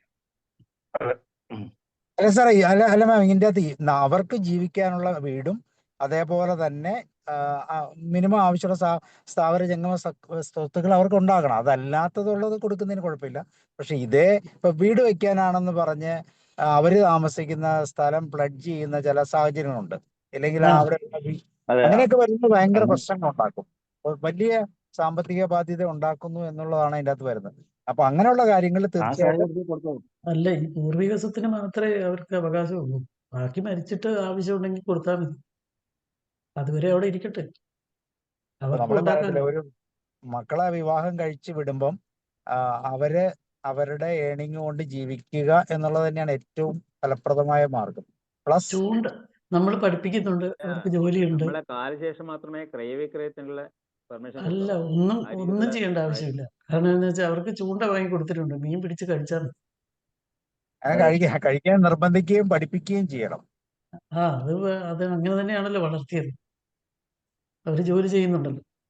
പക്ഷെ ശ്രദ്ധിച്ചു നോക്കിയാൽ ഞാനൊക്കെ എന്ത് കഷ്ടപ്പെട്ടാണ് ജീവിച്ചത്, എന്ത് ബുദ്ധിമുട്ട്. എന്റെ മക്കൾ അങ്ങനെ ജീവിക്കാൻ ഇടവരട്ടെ എന്ന് പറഞ്ഞ് എല്ലാ പ്രിവിലേജസും കൊടുത്ത് അവസാനം ഈ പറയുന്ന എല്ലാം അവരുടെ ആയിട്ട് എഴുതി മേടിക്കുന്ന ഒത്തിരിയും സാഹചര്യങ്ങൾ ഇന്ന് കാണുന്നുണ്ട്. അത് തന്നെയാണ് ഇവിടെ വരുന്ന ഏറ്റവും വലിയൊരു പ്രോബ്ലം. അവരുടെ ഇമോഷൻ അതാ സ്കൂളിൽ വരുന്ന പിന്നെ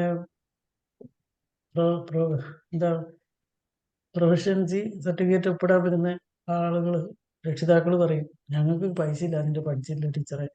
എല്ലാ ദിവസവും പൈസയും കൊടുത്തിട്ടാണ് വിടുന്നത്. നമ്മൾ പൈസ ഇല്ലാഞ്ഞിട്ട് പഠിച്ചില്ല. അവര് പൈസ ഇല്ലാഞ്ഞിട്ട് പഠിക്കാതിരിക്കരുതെന്ന് ഓർത്ത് എല്ലാ ദിവസവും ഇത്ര രൂപയും കൊടുത്താൽ വിടുന്നതെന്ന് പറയും. അവരോട് അത്രയും രൂപ കൊടുത്ത് വിടരുതെന്ന് പറഞ്ഞ് മനസ്സിലാക്കി കൊടുക്കാൻ നമ്മളെ കൊണ്ട് പറ്റുകയില്ല. അത് അവരുടെ ഒരു ശീലമായി പോയി.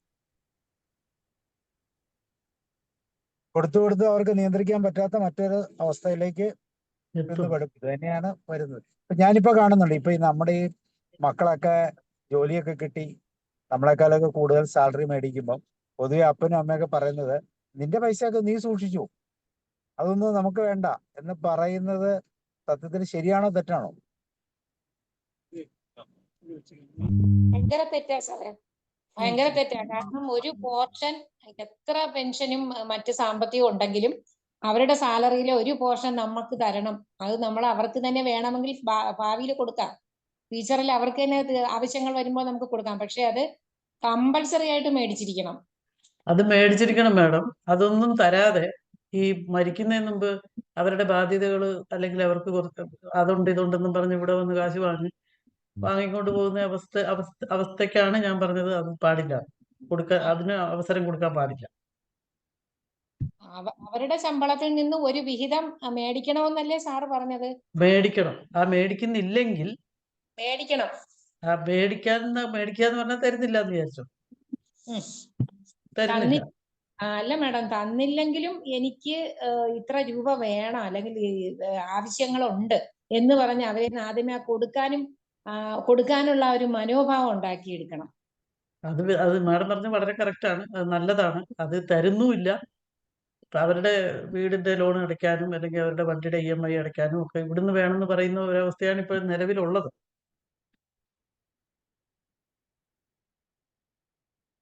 അത് ആദ്യത്തെ ശീലം, അത് കൃത്യമായിട്ട് മാതാപിതാക്കൾ മനസ്സിലാക്കി അവർ ശീലം ഉണ്ടാക്കണം. ഇല്ലെങ്കിൽ അവരുടെ അവരുടെ പൈസ തന്നെ കൃത്യമായിട്ട് ഡെപ്പോസിറ്റ് ചെയ്യാനോ അല്ലെങ്കിൽ ഈ മെറ്റീരിയൽസ് അല്ലെങ്കിൽ സ്ഥലം മേടിക്കാനോ വീട് വയ്ക്കാനോ ഫ്ലാറ്റ് വാങ്ങാനോ അങ്ങനെയൊക്കെ ഉള്ള രീതിയിൽ ഇൻവെസ്റ്റ് ചെയ്യുന്ന രീതിയിലേക്ക്, നിങ്ങൾക്കറിയാം 1 ലക്ഷം 50,000 രൂപയൊക്കെ നിമിഷങ്ങൾ കൊണ്ട് തീർക്കാനേ ഉള്ളൂ. പ്രത്യേകിച്ച് ഇന്നത്തെ ന്യൂ ജനറേഷന് അത്രമാത്രം ആവശ്യങ്ങളാണ്.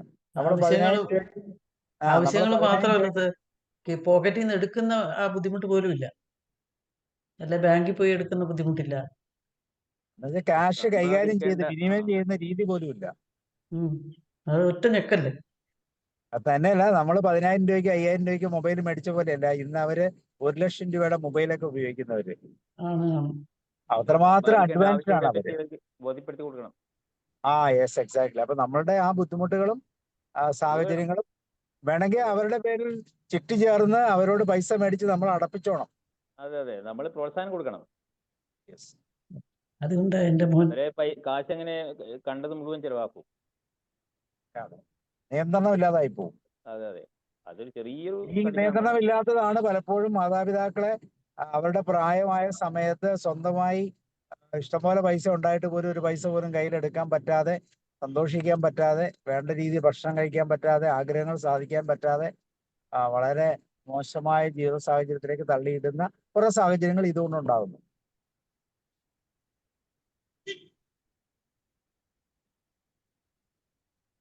സാറെ, കഴിഞ്ഞ ദിവസം ഒരു പാരന്റിനെ പരിചയപ്പെട്ടു. അപ്പോ അദ്ദേഹം പറഞ്ഞെന്താ വെച്ചാൽ ആൾക്കൊരു മകനാണുള്ളത്. ബിടെക്കിന് നല്ല മാർക്കോടുകൂടി പാസ്സായി, നല്ല ഇൻസ്റ്റിറ്റ്യൂഷന് നല്ല പ്ലേസ്മെന്റ് കിട്ടി. അപ്പൊ അതുവരെ ഒരു ആൻഡ്രോയിഡ് ഫോൺ ഉപയോഗിച്ചിരുന്നത്. അപ്പൊ ഈ സ്ഥാപനത്തിലാണെങ്കിൽ നല്ല സാലറി ഉള്ള പാക്കേജാണ്. അപ്പൊ നീ പോകുമ്പോ നല്ല ഫോൺ കൊണ്ടൊക്കെ നമുക്ക്, അവർക്ക് രണ്ടുപേർക്ക് ഒറ്റ മകനാണ്, രണ്ടുപേരും ഹൈലി സൗണ്ട് ആണ്, രണ്ടുപേർക്ക് നല്ല ജോലിയുണ്ട്. അപ്പൊ അച്ഛനും അമ്മയും കൂടി പ്ലാൻ ചെയ്ത് മകനൊരു ഐഫോൺ വാങ്ങിക്കൊടുക്കാന്ന്. അപ്പൊ എന്തായാലും പുതിയ ജോലിക്ക് പോവാണ്. ഇപ്പൊ ആൻഡ്രോയിഡ് ഫോൺ മാറ്റിയിട്ട് ഐഫോൺ പൊക്കോട്ടെ, എല്ലാവരും ഇതാണ് പറഞ്ഞത്. അപ്പൊ ഇവന്റെ ക്ലാസ്മേറ്റില് ബെസ്റ്റ് ഗ്രൂപ്പ് പറഞ്ഞൊരു 15 പേരുണ്ട്. ഈ 15 പേരിൽ 2 പേർക്ക് ഐഫോൺ ഉള്ളൂ എന്ന്. ബെസ്റ്റ് ഗ്രൂപ്പ് പറഞ്ഞൊരു ഗ്രൂപ്പ് ഉണ്ട്, അതില് 2 പേര് ഐഫോൺ ഉപയോഗിക്കുന്നുള്ളൂ, ബാക്കിയുള്ളവർ ആൻഡ്രോയിഡ് ഫോൺ ഉപയോഗിച്ചത് കോളേജിൽ പഠിക്കുമ്പോൾ. ഇപ്പൊ ജോലി കിട്ടിയപ്പോ പാരന്റ്സ് ഐഫോൺ ഓഫർ ചെയ്തപ്പോ തിരിച്ചു ചോദിച്ചത് എന്താ വെച്ചാ, ഇത്രയും കാലമായിട്ട് നിങ്ങൾ എന്തുകൊണ്ട് ഐഫോൺ ഉപയോഗിക്കുന്നില്ല?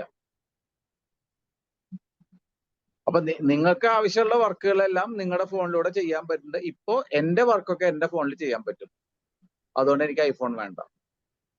അതുകൊണ്ട് ഈ ഫോൺ കുറച്ച് പഴയതാണ്, ആ പഴയതിന് ഒരു 30,000 രൂപ വരെ റേഞ്ച് വരുന്ന ഒരു ഫോൺ മതി എന്നാ പറഞ്ഞത്.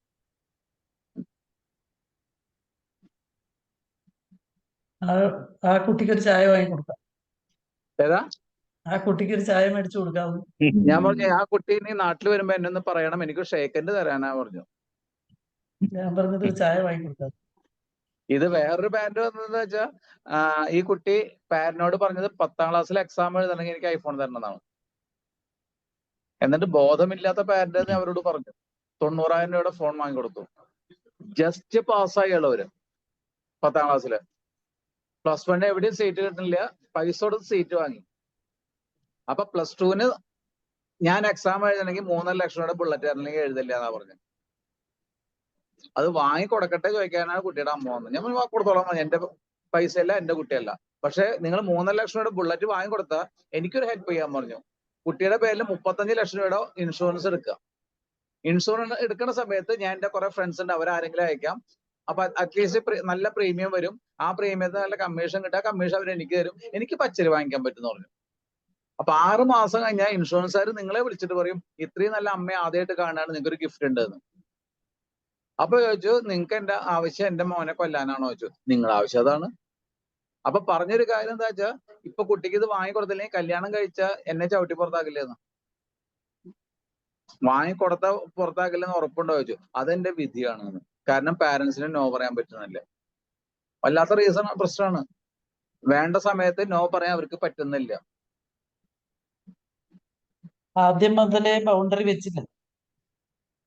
അതെ, അതിനെ പ്രശ്നം പറഞ്ഞ സാധാരണ കുട്ടികൾ കരയുന്നത് രണ്ട് കാര്യം. ഒന്ന് വിശക്കുമ്പോ അല്ലെങ്കിൽ ശാരീരികത്തിൽ എന്തെങ്കിലും അസ്വസ്ഥതകൾ വരുമ്പോൾ നമ്മൾ എന്ത് ചെയ്യും? ഭക്ഷണം കൊടുക്കും.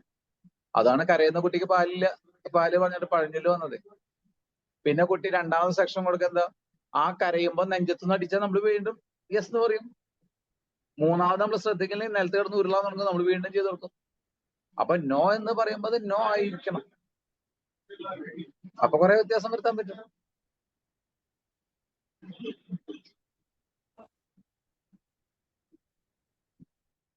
അതിന് രക്ഷിതാക്കൾക്ക് നിലപാടുണ്ടാവണം. അത് എത്ര പേർക്കുണ്ടാവും? അത്യാവശ്യം ബോധമുള്ള നിലപാടുള്ള ആളുകൾ ആണെങ്കിൽ ഈ കുഴപ്പമില്ല. എല്ലാവർക്കും ഉണ്ടാവില്ലല്ലോ.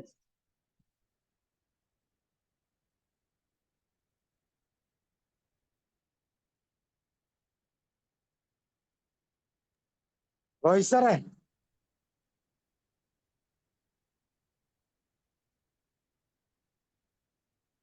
വേറെ ഇന്നത്തെ കുട്ടികളെ വളർത്തുന്നതും പണ്ടത്തെ ആയിട്ടൊരു ചെറിയ വ്യത്യാസം ഞാൻ ശ്രദ്ധിക്കപ്പെട്ടിട്ടുണ്ട്. അതായത് ഞങ്ങൾ എന്തൊക്കെ ബുദ്ധിമുട്ടിയാലും പഠിക്കുകയും വളരുകയൊക്കെ ചെയ്തത്, ആ ബുദ്ധിമുട്ട് നിങ്ങൾക്കുണ്ടാകരുത് എന്നതാണ് ഇന്നത്തെ കാരണവന്മാരുടെ രീതി. പണ്ട് അങ്ങനെയല്ലായിരുന്നു. നിങ്ങൾ വലുതായി രക്ഷപ്പെട്ടിട്ട് വേണം വയസ്സായിരിക്കുന്ന ഞങ്ങളെ സംരക്ഷിക്കാൻ എന്നൊരു കൺസെപ്റ്റായിരുന്നു പണ്ട്. ഈ കൺസെപ്റ്റിന്റെ വ്യത്യാസം ഇപ്പോഴത്തെ ഫാമിലി ലൈഫിലെ ഓൾഡ് ഏജ് കാലഘട്ടങ്ങളിൽ കാണുന്നുമുണ്ട്. അപ്പോ റോയ് സാർ പറഞ്ഞ ഈ സ്റ്റേറ്റ്മെന്റ് കൊണ്ട് പാരന്റ്സ് തമ്മിൽ കോൺഫ്ലിക്റ്റ് ഉണ്ടാവുകയാണേ. ഇപ്പൊ കുട്ടി ഒരാളോട് ആവശ്യപ്പെട്ടു, അപ്പൊ ആള് പറഞ്ഞു നിനക്ക് ഇതിന് ആവശ്യമില്ല, പ്രായമാവട്ടെ പറഞ്ഞിട്ടുണ്ടെങ്കിൽ അടുത്ത ആള് പറയാൻ എന്താ, നമുക്കുടെ കാലത്ത് ഇതൊന്നും ചെയ്യാൻ പറ്റിയിട്ടില്ല, നമ്മുടെ കുട്ടിയല്ലേ, നമുക്ക് വാങ്ങിക്കൊടുത്തൂടെ എന്ന്. അപ്പൊ അവിടെ തന്നെ ഇന്റേണൽ കോൺഫ്ലിക്റ്റ് ഒന്നുമില്ലോ. അല്ല, ഈ കൺസെപ്റ്റ് രണ്ടുപേർക്കും ഒരുപോലെ ഉണ്ടാവണം. പക്ഷെ ഇന്നിപ്പോ പണ്ട് അങ്ങനെയല്ലായിരുന്നു. അച്ഛൻ പറഞ്ഞാൽ അതിനെ സപ്പോർട്ട് ചെയ്യുന്ന അമ്മയായിരുന്നു. ഇപ്പൊ അങ്ങനെയല്ല, കുറെ കൂടി സ്വന്തം അഭിപ്രായങ്ങളും കൂടെ പറയാൻ തുടങ്ങിയിട്ടുണ്ട്. അപ്പൊ അന്നേരം അവരുടെ ഉള്ളിലുള്ള താല്പര്യങ്ങൾ സംരക്ഷിക്കാൻ നോക്കും അമ്മമാര്. അമ്മ മക്കളെ ഭാഷ ആയിരിക്കും. അങ്ങനെയല്ല, ഇപ്പൊ അണുകുടുംബമായിട്ട് മക്കളെല്ലാം വിദേശമായിരിക്കും. ആ വീട്ടിലെ അച്ഛനും അമ്മയും മാത്രമേ, അവരുടെ കാര്യങ്ങൾക്ക് വേറെ ആരും അനുസരിക്കാൻ പോലും ആ സ്ഥിതിയാണ്. അതുകൊണ്ടാണ് പാരന്റ് എന്ന വാക്ക് എക്സ്പാൻഡ് ചെയ്യുമ്പോ എ എന്ന വാക്ക് അസർട്ടീവ്നെസ് ആയത് മാറിയത്. നോ പറയാനുള്ള കഴിവ്. ആ നോ വേണ്ട സമയത്ത് പറയാൻ അവർ തയ്യാറാവണം. ഇന്ന കാരണങ്ങൾ കൊണ്ട് പറഞ്ഞൊരു നോ പറഞ്ഞാല് നന്നായിരിക്കും. വെറുതെ നോ പറയുന്നില്ല. മുഖത്തടിച്ച് നോ പറയണ്ട. ഇന്ന കാരണങ്ങൾ കൊണ്ട് മുഖത്തടിച്ച് നോ പറയാൻ പാടില്ല. അത് റീസൺ അടക്കം പറഞ്ഞു കൊടുക്കണം. അതിനകത്ത് പ്രശ്നം എന്താ വെച്ചാൽ പാരന്റ്സും കുട്ടികളും തമ്മിൽ ഫ്രണ്ട് ആയിട്ടാണ് പോണത്. ഫ്രണ്ട് ആയി പോയി അത് ഏറ്റവും വലിയ തെറ്റായ കൺസെപ്റ്റ് ആണ്. ഫ്രണ്ട്ലി ആയിട്ട് പോണം. ഫ്രണ്ട് ആയ നോ പറയാൻ പറ്റില്ല, ഫ്രണ്ട്ലി ആയ നോ പറയാം.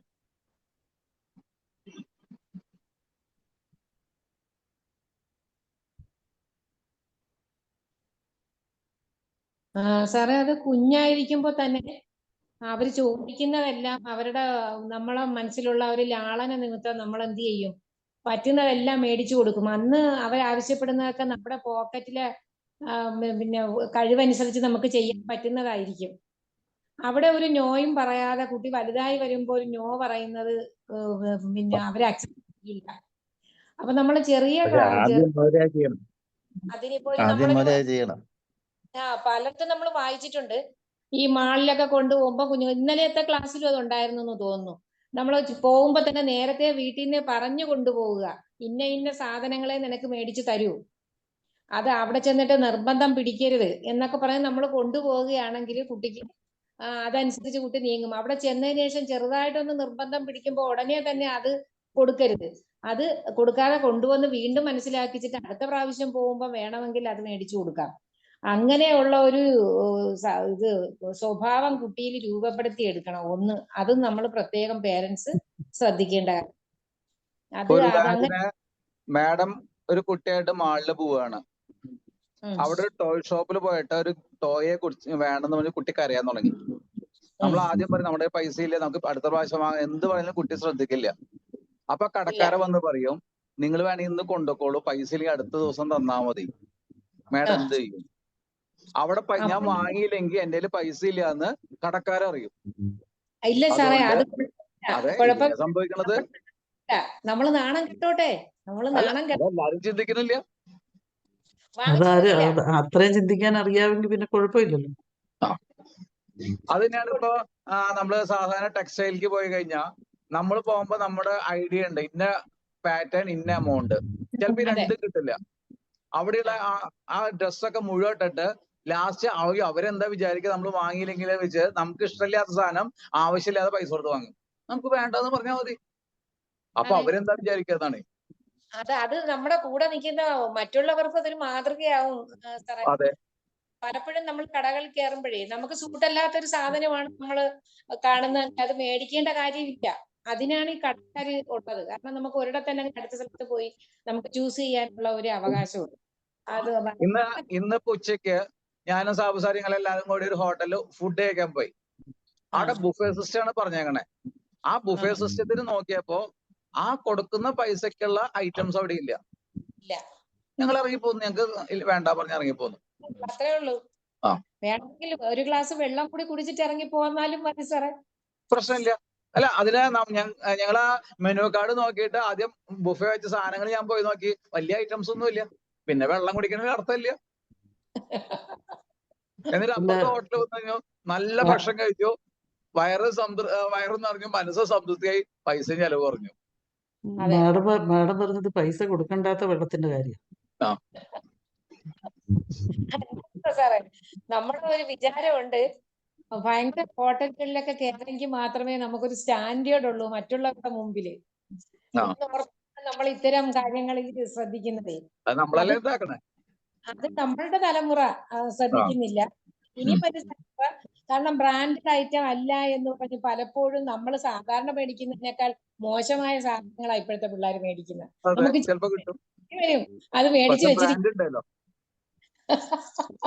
പലപ്പോഴും നമ്മൾ മേടിച്ച സാധനത്തിന് അത്ര ഈൽഡ് ഇല്ലാത്ത സാധനങ്ങളായിരിക്കും. എന്നിട്ട് അതിന്റെ ഒരു 100 പ്രത്യേകതകൾ പറയുകയും അതിന്റെ ആ വാങ്ങിച്ചതിന്റെ അത് ചൂസ് ചെയ്തപ്പോ അവർക്ക് ഉണ്ടായിരുന്ന ആ ഒരു കഴിവിനെ കുറിച്ചൊക്കെ പറയുന്ന കേൾക്കുമ്പോ സത്യം പറഞ്ഞാൽ ചിലപ്പോ സങ്കടമാകുന്നത്.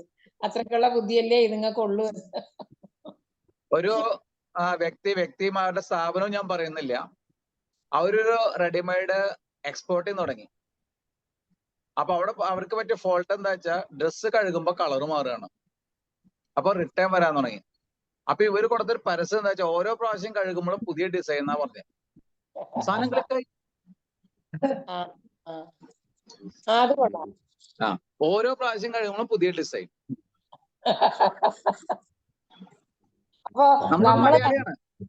മലയാളിയാണ്.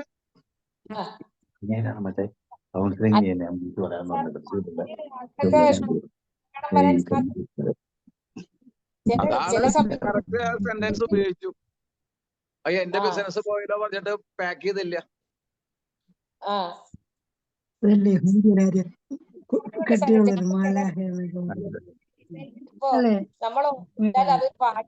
മറ്റേ കളറൊന്ന് മാറി കിട്ടിയല്ലോ.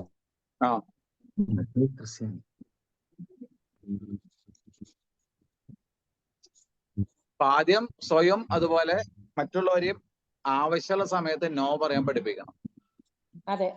അത് നമുക്കൊക്കെ ഇവിടെ ഇരുന്നത് പറയാം. പക്ഷെ ഞാൻ കഴിഞ്ഞ കുറച്ചു കാലം മുമ്പ് കൊല്ലത്തൊരു SIRDയുടെ ട്രെയിനിങ്ങിന് പോയപ്പോൾ ഒരു ലക്ഷം വീട് കോളനിയിൽ പോയായിരുന്നു. സ്ഥലം പറയാൻ എനിക്കിപ്പോൾ അറിയത്തില്ല. ചെറിയ ചെറിയ വീടുകളാണ്. അപ്പം ഒരു പുതിയ ഹസ്ബൻഡ് ആൻഡ് വൈഫ്, ഒരു കുട്ടിയായി. അപ്പം അവർക്ക് വേണ്ടി റെഡിയാക്കി വെച്ച വീട് അവരിങ്ങനെ എന്തോ അവിടെ കാണിച്ചു തന്നു. ഞാൻ നോക്കിയപ്പോൾ ആ വീടിൻ്റെ അകത്ത് മുഴുവനും ടോയ്സ്. ഞാൻ എൻ്റെ ജീവിതത്തിൽ കണ്ടിട്ടില്ല അത്രയും ടോയ്സ് ഒരുമിച്ച് ഒരു കടയിലല്ലാതെ. വീട് നിറച്ച് ടോയ്സ്, നല്ല വിലയുള്ള ടോയ്സ്. ഞാൻ ചോദിച്ചു ഇത് മുഴുവൻ എവിടുന്നാന്ന് ചോദിച്ചു ഞാൻ. കാരണം എനിക്ക് അത്രയും ടോയ്സ്, ഈ കുട്ടി അത്രയ്ക്കൊന്നും ഇല്ല, ചെറിയ കുട്ടിയാണ്. അപ്പൊ പറഞ്ഞു അത് ഞങ്ങൾ ഓരോ പ്രാവശ്യം വാങ്ങുന്നതാണ്, കാര്യമായ ജോലിയൊന്നുമില്ല, കൂലിപ്പണിയൊക്കെയാണ്. അപ്പൊ എനിക്ക് അതിശയം തോന്നി. കെട്ടി തൂക്കിയിരിക്കുന്നു, നിലത്ത് നിറയെ ഉണ്ട്, വീട് തീരെ ഇല്ല, ചെറിയ മറിച്ച് സാധാരണ പഴയ ഒരു കുടില് ശരിക്കും പറഞ്ഞു. അത് ആ ഉള്ള സ്ഥലത്ത് നിറച്ചും വലിയ വലിയ ടോയ്സ്. എനിക്ക് അതിശയം തോന്നി ഇത് കണ്ടിട്ട്.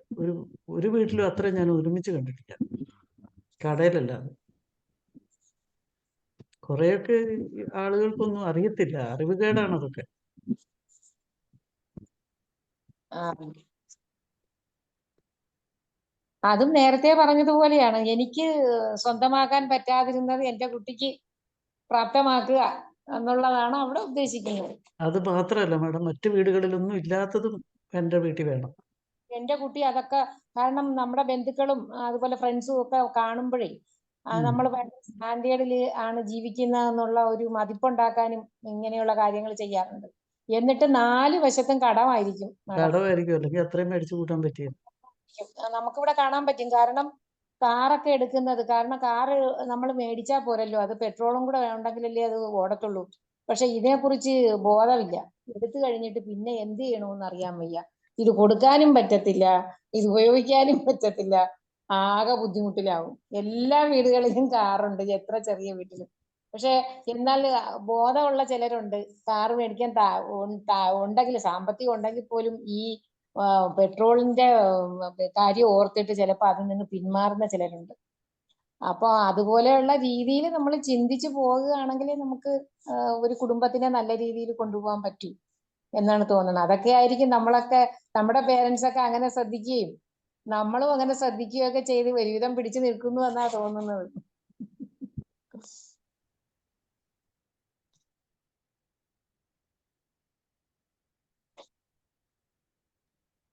ഓക്കെ, ഒരു കൺക്ലൂഷൻ എന്ന നിലയിൽ റോയ് സാർ കൺക്ലൂഡ് ചെയ്യൂ.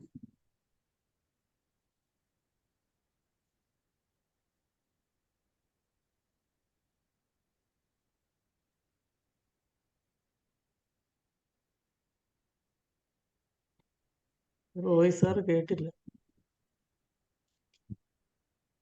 ഓമന മാം കൺക്ലൂഡ് ചെയ്തു. റോയ് സാർ വരികയല്ലേ? ഞാന് കൺക്ലൂഡ് ഞാന് പറയുവാണെങ്കിൽ, നമ്മളിപ്പോ ഇവിടെ ഇരിക്കുന്ന ഇത്രയും ആളുകള് ഒരു അത്യാവശ്യം ബോധമുള്ള ആൾക്കാരാണ്, അതുകൊണ്ടാണ് ഇവിടെ വന്നിരിക്കുന്നത് പോലും. പക്ഷെ ഈ സമൂഹത്തിലോട്ട് നമ്മൾ ഇറങ്ങിയാല് അറിവുകേടെന്ന് തന്നെയാണ് എനിക്ക് തോന്നുന്നത്. അജ്ഞതയാണ് ഈ ഇത് ഇങ്ങനെ പല, നമ്മളിപ്പോ പറഞ്ഞതൊക്കെ കുറെ കോമാളിത്തരങ്ങളെ പറ്റിയാണ് നമ്മളിപ്പോ പറഞ്ഞത്, നമ്മൾ ചെയ്യാത്ത കോമാളിത്തരങ്ങളെ പറ്റി. ഈ കോമാളിത്തരങ്ങളൊക്കെ ചെയ്യുന്നത് ശരിക്കും പറഞ്ഞാൽ അറിവുകേടാണ്. എന്താണ് ശരി ഏതാണ്, അല്ലെങ്കിൽ തെറ്റേതാണ്, ചെയ്യേണ്ടത് എന്താണ്, എഴുതാത്തത് എന്താണെന്ന് അറിയാൻ മേലാത്തതുകൊണ്ടാണ് അങ്ങനെയൊക്കെ ചെയ്യുന്നതെന്നാണ് ഞാൻ മനസ്സിലാക്കുന്നത്. ശരിക്കും ആളുകൾക്ക് ശരിക്കും എന്താ പറയാ, നല്ല ബോധവൽക്കരണം എല്ലാ ഭാഗത്തും ആവശ്യമുണ്ട്.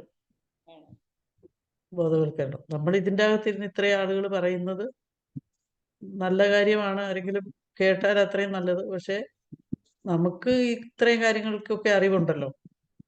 കാരണം എൻ്റെ മോൻ സെൻട്രൽ സ്കൂളിൽ പഠിക്കുമ്പോൾ അവിടെ ഒരു സ്കൗട്ടിൻ്റെ ഒരു മാഷ് വന്നു. അപ്പം എന്നോട് ഒരു ദിവസം വന്ന് ചോദിച്ചു, അമ്മേ ഞാൻ സാറിനോട് എന്നെ സ്കൗട്ടിൽ ചേർക്കാവോ എന്ന് ചോദിച്ചു. അപ്പോൾ സാറ് പറഞ്ഞു, ചേർന്നോ, 300 രൂപയാണ് യൂണിഫോമിന് വേണ്ടി കൊടുക്കേണ്ടത്. അപ്പം ഞാൻ സാറിനോട് പറഞ്ഞു, 150 രൂപ ഈ മാസം തരാം, 150 രൂപ അടുത്ത മാസം അച്ഛന് ശമ്പളം കിട്ടുമ്പോൾ തന്നാൽ മതിയോ എന്ന് ചോദിച്ചു. സാറ് സമ്മതിച്ചിട്ടുണ്ട് അമ്മേ എന്ന് പറഞ്ഞു വന്നു. എനിക്ക് ശരിക്കും പറഞ്ഞാൽ കണ്ണുനീര് വന്നു അന്നേരം അവൻ കാണാതെ. പക്ഷെ അങ്ങനെയാ നമ്മൾ വളർത്തിയത്. പക്ഷെ അവരൊക്കെ ഇപ്പം നന്നായിട്ട് ചെലവാക്കി തന്നെയാണ് ജീവിക്കുന്നത്. ഇപ്പോഴത്തെ ട്രെൻഡ് അതാണ്. അതെ. അപ്പം ഞാൻ അവനോട് ഒരു വീട് ഇവിടെ വീടുള്ളത് കൊണ്ട് അവന് വീട് ആവശ്യമില്ലായിരിക്കും എന്നുള്ളൊരു മട്ടിലാണ് മെന്റാലിറ്റി ഉണ്ടായിരുന്നത്. അപ്പൊ ഞാനിങ്ങനെ ശല്യം ചെയ്ത് ഇപ്പൊ ഒരു വീട് വാങ്ങിയിട്ടുണ്ട്. അപ്പൊ വീട് വാങ്ങിയിട്ടുണ്ട്. വാങ്ങിയത് വൈഫ് ഹൗസിന്റെ അടുത്താണ്. അതിനും എനിക്ക് കുഴപ്പമില്ല. വാങ്ങിയല്ലോ.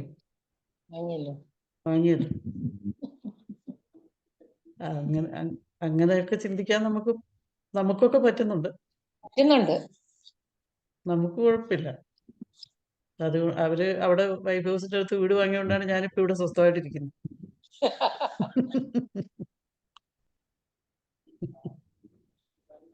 ഓക്കെ, ഷീല മാം, നമ്മള് ഇതുപോലുള്ള ഒരു മാതാപിതാക്കളെ നമ്മുടെ മുമ്പിൽ കണ്ടു കഴിഞ്ഞാൽ നമുക്ക് എന്ത് നിർദ്ദേശം കൊടുക്കാൻ പറ്റും?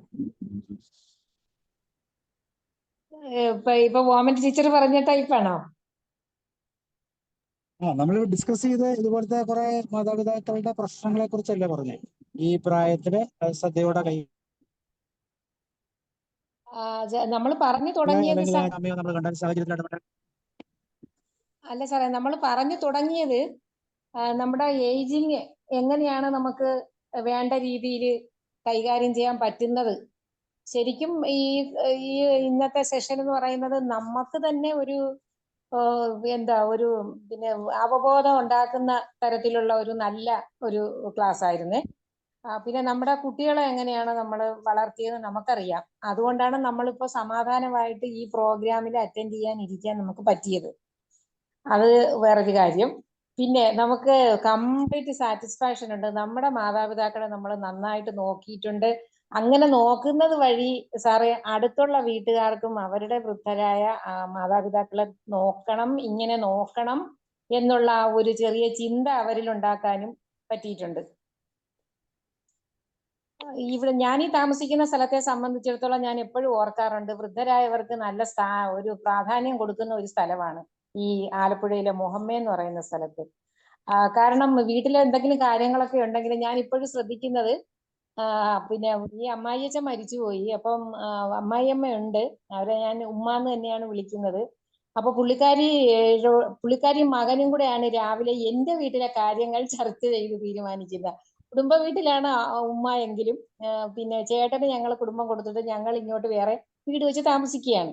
പക്ഷെ രാവിലെ കക്ഷി വരും. ഞാൻ ഈ ജോലിക്ക് പോയിരുന്ന സമയത്ത് എന്റെ അടുക്കളയിൽ എന്റെ എല്ലാ ജോലിയും കൂടെ നിന്ന് സഹായിക്കുന്ന പുള്ളിക്കാരിയാ. ഒരു 6:30 മണിയാകുമ്പോ ഇവിടെ എത്തും.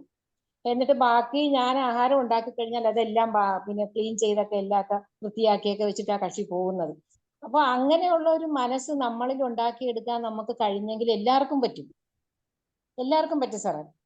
അത് നമ്മുടെ കുട്ടികൾ അത് കണ്ടു വളരുമ്പോൾ സത്യം പറഞ്ഞ എന്റെ വീട്ടിലുള്ളവർ പറയും, എനിക്ക് 2 ആൺകുട്ടികളാണ്. അപ്പൊ ഞാൻ പറയും, എനിക്ക് പെൺകുട്ടി ഇല്ലാത്തത് കൊണ്ട് എനിക്ക് വയസ്സുകാലം വളരെ ബുദ്ധിമുട്ടായിരിക്കും എന്നിങ്ങനെ ഞാൻ പറയുമ്പോൾ എന്റെ വീട്ടുകാർ അതൊരിക്കലും പറ്റത്തില്ല. കാരണം നിന്റെ പിള്ളേർ കണ്ടു വളരുന്നത് നിന്റെ അവിടുത്തെ അന്തരീക്ഷമാണ്. അവരതുകൊണ്ട് തീർച്ചയായിട്ടും നിന്നെ ശ്രദ്ധിക്കും എന്ന് പറയും. അത് ശരി തന്നെയാണെന്ന് ചിലപ്പോൾ തോന്നാറുമുണ്ട്. അതവിടെ നിൽക്കട്ടെ സാറേ, എന്നെ ആരും നോക്കണമെന്ന് എനിക്ക് താല്പര്യമില്ല. ഹസ്ബൻഡ് പറയാറുണ്ട്, നമ്മളിപ്പോ ഇനി പറയുന്നത് വളരെ ശ്രദ്ധിക്കണം സാറേ. വയസ്സായി കഴിഞ്ഞാല് നമ്മള് മറ്റുള്ളവർ പറയുന്നത് അക്സെപ്റ്റ് ചെയ്യുക. നമുക്ക് പറ്റാത്തത് അവരോട് പറയുക. അവര് അത് ചെയ്യുകയോ ചെയ്യാതിരിക്കുകയോ ചെയ്യട്ടെ, പക്ഷെ നമ്മുടെ അഭിപ്രായം അവര് പറഞ്ഞു കേൾപ്പിക്കുക. അവര് ഒരു പക്ഷേ ചെയ്യുമായിരിക്കാം, അല്ലെങ്കിൽ അത് അവർക്ക് കുറ്റബോധം ഉണ്ടായിട്ട് അവരൊരു പക്ഷേ പിന്നീടാണെങ്കിലും അതിന് തയ്യാറാകുമായിരിക്കും. പിന്നെ വേറൊരു കാര്യമുള്ളത്, ഈ പറഞ്ഞ പോലെ എല്ലാ കാര്യങ്ങളും അവർ പറയുന്ന ഒന്ന് കേൾക്കാൻ നമ്മളൊന്ന് ചെവി കൊടുക്കുക. വളരെ ശ്രദ്ധയോടുകൂടി അവർ പറയുന്ന വാക്ക് അവരൊന്ന് പറയുമ്പോഴത്തേക്ക് പിന്നെ ആട്ടെ എന്ന് പറഞ്ഞുള്ള ഒരു പോക്ക് ശരിയല്ല. അവര് പിന്നെ സാഹൂതം കേൾക്കുന്നത് നമ്മുടെ കുട്ടികൾ കാണട്ടെ സാറേ. എങ്കിലേ അവര് നാളെ നമ്മുടെ ശബ്ദത്തിന് ചെവിയോർക്കൂ എന്നാണ് എനിക്ക് തോന്നുന്നത്.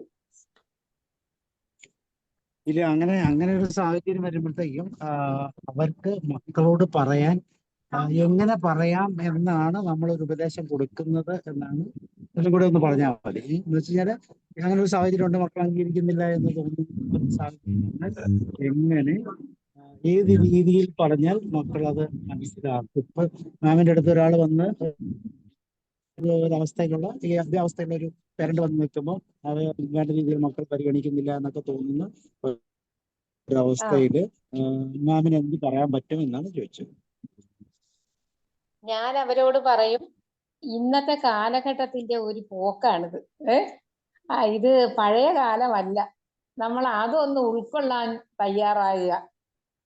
പിന്നെ അവരറിയാതെ അവരുടെ വീട്ടുകാരോട് കുറച്ചുകൂടി, അല്ലെങ്കിൽ അത് പറഞ്ഞെന്നറിഞ്ഞു കഴിഞ്ഞാൽ അവർക്ക് കുറച്ചുകൂടെ പ്രശ്നമാകും. എന്നിരുന്നാലും അവരെ വീട്ടുകാരോടുകൂടി ഒന്ന് ഇതിനെക്കുറിച്ച് പറഞ്ഞ അമ്മയുടെ നല്ല നല്ല സ്വഭാവം, അല്ലെങ്കിൽ അമ്മ ചെയ്തിരുന്ന കാര്യം, അല്ലെങ്കിൽ അച്ഛൻ ചെയ്തിരുന്ന, നിങ്ങൾക്ക് വേണ്ടി ചെയ്തിരുന്ന കാര്യങ്ങളൊക്കെ ഓർക്കാൻ അവരെ പ്രേരിപ്പിക്കുക. അല്ലാതെ നോക്കണമെന്ന് പറയണ്ട, ഓർക്കാൻ പ്രേരിപ്പിക്കുക. പിന്നെ എന്റെ ഹസ്ബൻഡ് പറയാറുണ്ട്, വയസ്സായി കഴിഞ്ഞാൽ ആഹാരം കിട്ടുമെങ്കിൽ അവര് തരുന്നത് കഴിച്ചിട്ട് അതിന് ഉപ്പില്ല, മുളകില്ല, എരിവില്ല എന്ന് പറയാതെ കിട്ടുന്നതൊക്കെ വളരെ അമൃത് കിട്ടുന്ന പോലെ കഴിക്കുകയാണെങ്കിൽ നമുക്ക് ഭാവിയിൽ ജീവിച്ചു പോകാം എന്ന് പറയാറുണ്ട്. അപ്പോ അങ്ങനെയൊക്കെയുള്ള ഒരു ഇതാണ് എനിക്ക് തോന്നിയിട്ടുള്ളത്. അതുകൊണ്ട് വളരെ കരുതലോട് കൂടിയാണ് സാറേ മുന്നോട്ട് നീങ്ങുന്നത്. അത് പറയാൻ കാരണം എന്താ വെച്ചാല്, ഇപ്പം എന്റെ ഫാദർ ചില കാര്യങ്ങൾ എന്നോട് പറയാറുണ്ട്. അപ്പൊ ഫാദർ പറയുന്ന ഒരു രീതിയുണ്ട്, നമുക്കൊരിക്കലും റിജക്ട് ചെയ്യാൻ പറ്റത്തില്ല. ഇങ്ങനെയാണ്, എനിക്ക് ഒരു ആഗ്രഹമുണ്ട്. ആ വാക്ക് സ്റ്റാർട്ട് ചെയ്തിട്ടാണ് പറഞ്ഞത്, എനിക്കൊരു ആഗ്രഹമുണ്ട്, ഞാനതൊന്ന് പറയട്ടെ. ഇങ്ങനെ ഒരു പ്രിഫിക്സോട് കൂടി ഒരു കാര്യം പറഞ്ഞു കഴിഞ്ഞാൽ ഒരിക്കലും മക്കൾക്ക് അത് അവഗണിക്കാൻ പറ്റില്ല. അവഗണിക്കാൻ പറ്റത്തില്ല. അപ്പൊ എനിക്ക് ഒരു ആഗ്രഹമുണ്ട്, ഞാൻ പറയട്ടെ. സാറ് പറഞ്ഞത് ശരിയാണ്. പിന്നെ ഈ ആഗ്രഹമുണ്ടെന്ന് പറയുന്നതിന് മുമ്പേ ഇപ്പോഴത്തെ മക്കള് ഗേറ്റ് കടന്നിട്ടുണ്ടാവും. സാബു സാറിനെ പോലുള്ള മകനുണ്ടെങ്കിൽ സാബു സാറായിരിക്കണം കേൾക്കുന്നത്. സാബു സാറിനെ പോലുള്ള മക്കളുണ്ടെങ്കിൽ കൊള്ളാം, അല്ലേ സാർ? സാബു സാറ് തന്നെ ആയിരിക്കണം. സാറിന്റെ കാര്യമാ പറഞ്ഞത്. ആഗ്രഹമുണ്ടെന്നൊക്കെ പറയുമ്പോഴത്തേക്കും പല കാര്യങ്ങളും റിജക്ട് ചെയ്യേണ്ടതാണ്. പക്ഷെ പറയുന്ന ശൈലി ഇങ്ങനെയാണ്, എനിക്കൊരു ആഗ്രഹമുണ്ട്. അപ്പോഴത്തേക്കും പറയും, അങ്ങനെ നിങ്ങൾക്ക് പല ആഗ്രഹങ്ങളും കാണും, ഞാൻ പോട്ടെ.